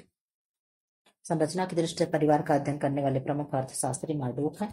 भातृत्व विवाह किससे संबंध किसमें पाया जाता है? राजपूत में, नागा में, टोडा में सब। भातृत्व भातृत्व मतलब कि एक ही भाई होंगे तो उनसे चारों बहनों की शादी हो जाएगी, इस तरीके वाला। शायद बहुपति विवाह। नहीं नहीं नहीं नहीं नहीं, वो द्रौपदी वाला शादी, ठीक है। तो किसमें पाई जाएगी? 102 का आंसर कर दो। आप तो कह रहे हैं सी, यानी टोडा जनजाति जो होती है, एक ही पत्नी होती, सारे भाई उसके साथ रह लेते हैं। इधर आ जाओ, यहाँ पे देख लो। असंबद्ध पुरुषों में बहुपति विवाह मूलतः टोडा जनजाति में पाया जाता है। बहुपत्नी विवाह किसमें होगा? नागा, बैगा, गोंड और टोडा जनजाति में पाया जाता है, ठीक है। 103 का आंसर कर दो। हिंदू विवाह का उद्देश्य है, धर्म है, पुत्र प्राप्ति है, रति है, इनमें से सभी है। तो आप जानती हो कि इनमें से सभी होगा। हिंदू परिवार में शादी का मतलब ये सब होता है, ठीक है। यहाँ पे आप एक्सप्लेन है, चाहे तो फोटो खींच लें, ठीक। आगे निकल चले। इधर आ जा। 104 का आंसर करो। परिवार को जीवन की प्रारंभिक पाठशाला के नाम से किसने संबोधित किया? दुर्खेम ने, मैकाइवर ने, प्लेटो ने, स्पेंसर ने। प्रारंभिक पाठशाला है परिवार का। जीवन को परिवार की प्रारंभिक पाठशाला किसने कह दिया? तो आप कह रहे हो मैम प्लेटो ने कह दिया। प्लेटो और अरस्तु ने। तो घर में हमारे प्लेट होता है, परिवार में प्लेट होता है, उन्होंने ही कह दिया, ठीक है, कि परिवार को जीवन प्रारंभिक पाठशाला होता है। प्लेटो। हम लोग पहले स्लेट पे लिखते थे ना, छोटे थे तो क्या था, स्लेट पे लिखते थे। पाठशाला में जाते थे, घर पे हम लोग चाक ले लेते थे, ऐसे स्लेट ले लेते थे, उस पे हम लोग 0 0 क बनाते थे ना। तो वही देख लेना, प्लेट है, परिवार की जीवन प्रारंभिक पाठशाला है, ठीक है। सब को रिलेट कर लीजिएगा। इधर आ जाओ। 105 का आंसर कर दो। इनमें से कौन सा इनमें से परिवार का कौन सा जैविक कार्य है? संतानोत्पत्ति, स्थिति प्रदान करना, धन पार्जन करना, मनोरंजन करना। तो जैविक कारक हो जाएगा संतानोत्पत्ति। क्या होगा? संतानोत्पत्ति हो जाएगा। एक्सप्लेन नहीं करूंगी। फेमोला शब्द का अर्थ है सेवक, सामंत, सामंजस्य, मालिक। तो फेमोला शब्द का क्या अर्थ होगा? आप कह रहे हो मैम सेवक हो जाएगा। क्या हो जाएगा? सेवक हो जाएगा, ठीक है। क्या होगा? सेवक हो जाएगा। चलिए इसका मैं जरूर पढ़ाऊंगी। परिवार शब्द अंग्रेजी भाषा की फैमिली शब्द का रूपांतरण है। फैमिली शब्द की उत्पत्ति लैटिन भाषा के शब्द फेमुलस शब्द से हुई है, जिसका अर्थ है नौकर। लेकिन इस अर्थ में परिवार का अर्थ नहीं है। लेकिन इस अर्थ में परिवार का अर्थ नहीं लगाया जाता। फेमुलस के विस्तृत अर्थ में परिवार समाज की ऐसी इकाई है जिसमें माता पिता तथा उसके विवाहित और अविवाहित बच्चे, अन्य सदस्य सम्मिलित रहते जो तथा भावनाओं से परस्पर जुड़े होते। चलो 107 का आंसर करो। व्यक्ति की आवश्यकता पूर्ति में बाधक कारक है अज्ञानता, निर्धनता, सामाजिक मान्यता, इनमें सभी। तो आप जानते हो कि इसका आंसर हो जाएगा इनमें से सभी, ठीक है। क्या हो जाएगा? इनमें से सभी। इसका स्क्रीनशॉट ले लेना आप लोग, ले लो स्क्रीनशॉट। जहां लगे आपको अच्छा लग रहा है स्क्रीनशॉट लेकर के रख लिया करे, बाद में नोट डाउन कर लिया करे अपने नोट में। भौतिक सामाजिक आत्म संगठन और प्राप्ति को कुछ विद्वान द्वारा आवश्यकताओं का वर्गीकरण माना जाता है। आप लोग प्रोफेसर IWI आटम द्वारा, प्रोफेसर एडी द्वारा, प्रोफेसर डेनियल और प्रेसपुट द्वारा, सभी के द्वारा। 108 का आप आंसर कर दे सी, प्रोफेसर डेनियल और प्रेसपुट के द्वारा। 109 का आंसर कर दे। समाजशास्त्र सामूहिक प्रतिनिधानों का अध्ययन है। कथन के समाजशास्त्री का है। सिमिल का, बेबर का, गिडिंग्स का, दुर्खिम। 119 का 90 का 9 का आंसर कर दे आपका डी, यानी दुर्खिम होगा। समाज सामूहिक प्रतिनिधानों का अध्ययन, मैं यहाँ पे आपको ट्रिक दे दूंगी। समाज क्या है? सामूहिक दुख का प्रतिनिधित्व है। क्या है? समाज जो है सामूहिक प्रतिनिधि का दुख का कारण है, ठीक है। आप इस तरीके से याद कर लीजिएगा। समाज शास्त्र सामूहिक दुखों का प्रतिनिधित्व करता है, प्रतिनिधान करता है, ऐसे आप याद कर लीजिएगा, ठीक है। समाज में तमाम तरीके के दुख हैं, हर किसी के दुख अपने अलग अलग होते हैं, ठीक है। लेकिन दुखी जो अगला होता है अपना ही उसे दुख भारी लगता है, वो किसी और का दुख नहीं समझना चाहता है, ठीक है। समाज के अंतर्गत हम अध्ययन करते हैं सामाजिक समूहों का, सामाजिक संबंधों का, सामाजिक प्रक्रियाओं का, उपयुक्त में से सभी का नहीं। बहुत से लोग होते हैं ना हमेशा हंसते रहते हैं, तो इसलिए उनका दुख लोगों को नहीं, सारी उसको किस बात की दुख होगी। ठीक है, लेकिन जो बहुत ज्यादा लोग हंस करके रहते हो अपने दुखों को हमेशा छुपाने की कोशिश करते हो, ऊपर उठने से सभी। ठीक, इसका विस्तार से आप लोग पढ़ लेना। 11 का आंसर कर दो। हमारे देश में प्रजनन योग्य महिलाओं का लगभग प्रतिशत कितना, अभी तो छोड़ दो, ये क्वेश्चन करंट से है, इसको नहीं पढ़ना। इधर आ जाओ। प्रजनन योग्य महिलाएं जिन्हें फर्टिलिटी क्षमता कहते हैं, केवल गर्भ धारण कर सकते नहीं। यहाँ आ जाओ, 112 का आंसर करें। मातृ कल्याण के लिए सेवा है, गर्भवती माँ के लिए, प्रसूता के लिए, धात्री एवं शिशु के लिए, शिशु सेवा के लिए, इनमें से सभी के लिए। 112 का आंसर कर दे, क्या होगा? तो 112 का आंसर आपका रमुंडी हो जाएगा, इनमें से सभी के लिए। स्क्रीनशॉट आप बना लेना।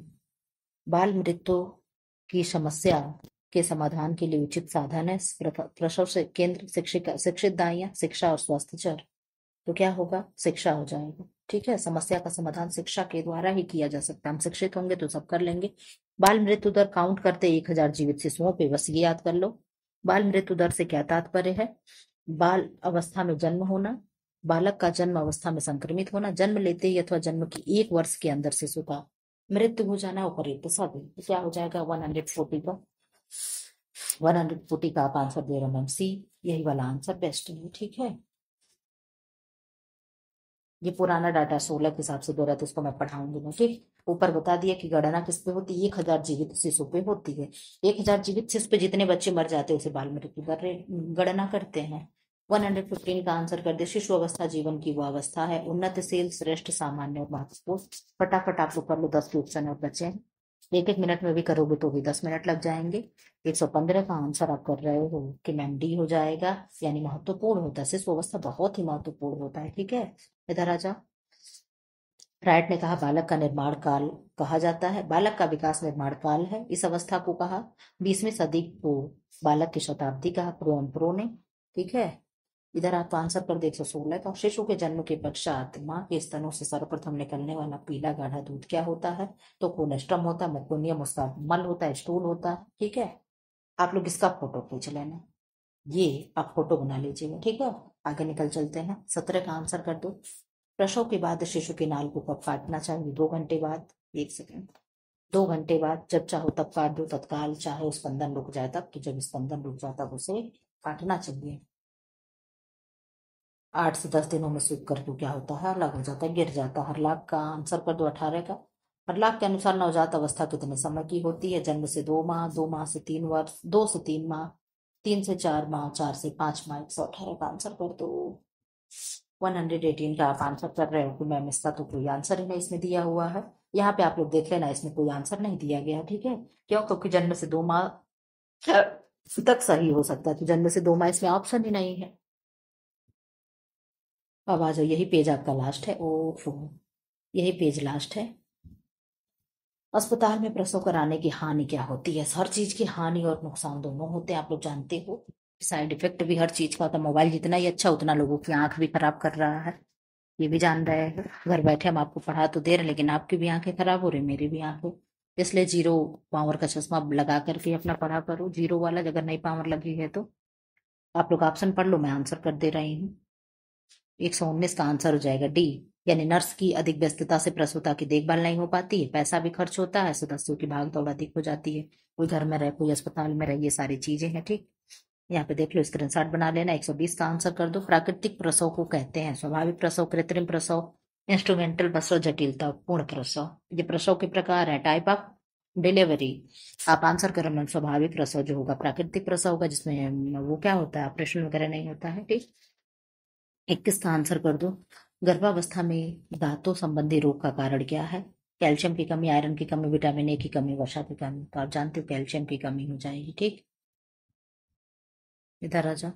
गर्भधारण का परीक्षण जन्य लक्षण है, रक्त में शर्करा की मात्रा बढ़ना, रक्तचाप का बढ़ना, शरीर का वजन बढ़ना, मूत्र में हार्मोन पाया जाना। तो सबसे बेस्ट परीक्षण जो होता है, यूरिन में हार्मोन का पाया जाना। ठीक है, क्या है? यूरिन में हार्मोन का पाया जाना। ठीक, इधर देख लो आप लोग। गर्भावस्था की परीक्षण लक्षण, गर्भवती स्त्री के मूत्र में गोनाडोट्रोपिक हार्मोन पाया जाता है। जब स्त्री गर्भवती होती है तो उसके शरीर में अधिक मात्रा में पेशाब निकलता है, क्योंकि किडनी को दुगना वर्क करना पड़ता है। इस अवस्था में कोरिनियोटिक गोनेडोट्रोपिक हार्मोन स्त्री के शरीर से बनता है, जो पैल्विक भाग में रक्त प्रवाह की दर को बढ़ा देता है, जिसके कारण पेशाब जल्दी जल्दी आता है। अतः पेशाब में उपस्थिति हार्मोन का पता लगाकर गर्भावस्था की आसानी से पहचान की जा सकती है। 23 का आंसर कर दो। गर्भावस्था के 8वें महीने में वृद्धि हो जाती है रक्तचाप की, धड़कन की, श्वसन की, इनमें से सभी की। यानी क्या चीजें इंक्रीज हो जाती हैं? तो आपने कह दिया मैम, धड़कन जो होती है बढ़ जाती है 8वें महीने में। ठीक है, इसका स्क्रीनशॉट ले लेना। 125 का आंसर आप लोग 24 का। गर्भावस्था में कौन सी समस्या उत्पन्न होने का भय रहता है? गर्भपात और परिपक्वता, गुर्दे का संक्रमण, इनमें से सभी। तो आप आंसर दे दे रहे हो मैम, इनमें से सब हो जाता है। जेस्टेशनल डायबिटीज भी हो जाता है इन सारी अवस्थाओं में। ठीक है, इधर देख लो आप लोग। अब ये लास्ट क्वेश्चन आपका हो गया। 125 क्वेश्चन मैंने एक ही टेस्ट सीरीज में करा दिया। जरूर आप लोग कमेंट बॉक्स में जाकर के कमेंट करना। मैंने आपका समय बचाया, अपना भी समय बचा लिया। मृदा को प्रदूषित करने में सर्वाधिक योगदान होता है प्रदूषण, प्रदूषित जल का, प्रदूषित वायु का, घरेलू उपमार्जक का, इनमें से सभी का। तो मृदा प्रदूषित हो रही है तो जाहिर सी बात है मैम, मृदा प्रदूषित हो रहा है ना। मृदा प्रदूषित तो सर्वाधिक प्रदूषित करते हैं, तो प्रदूषित जल करेंगे कौन? प्रदूषित जल करेंगे। इसका आप लोग स्क्रीनशॉट बना लेना।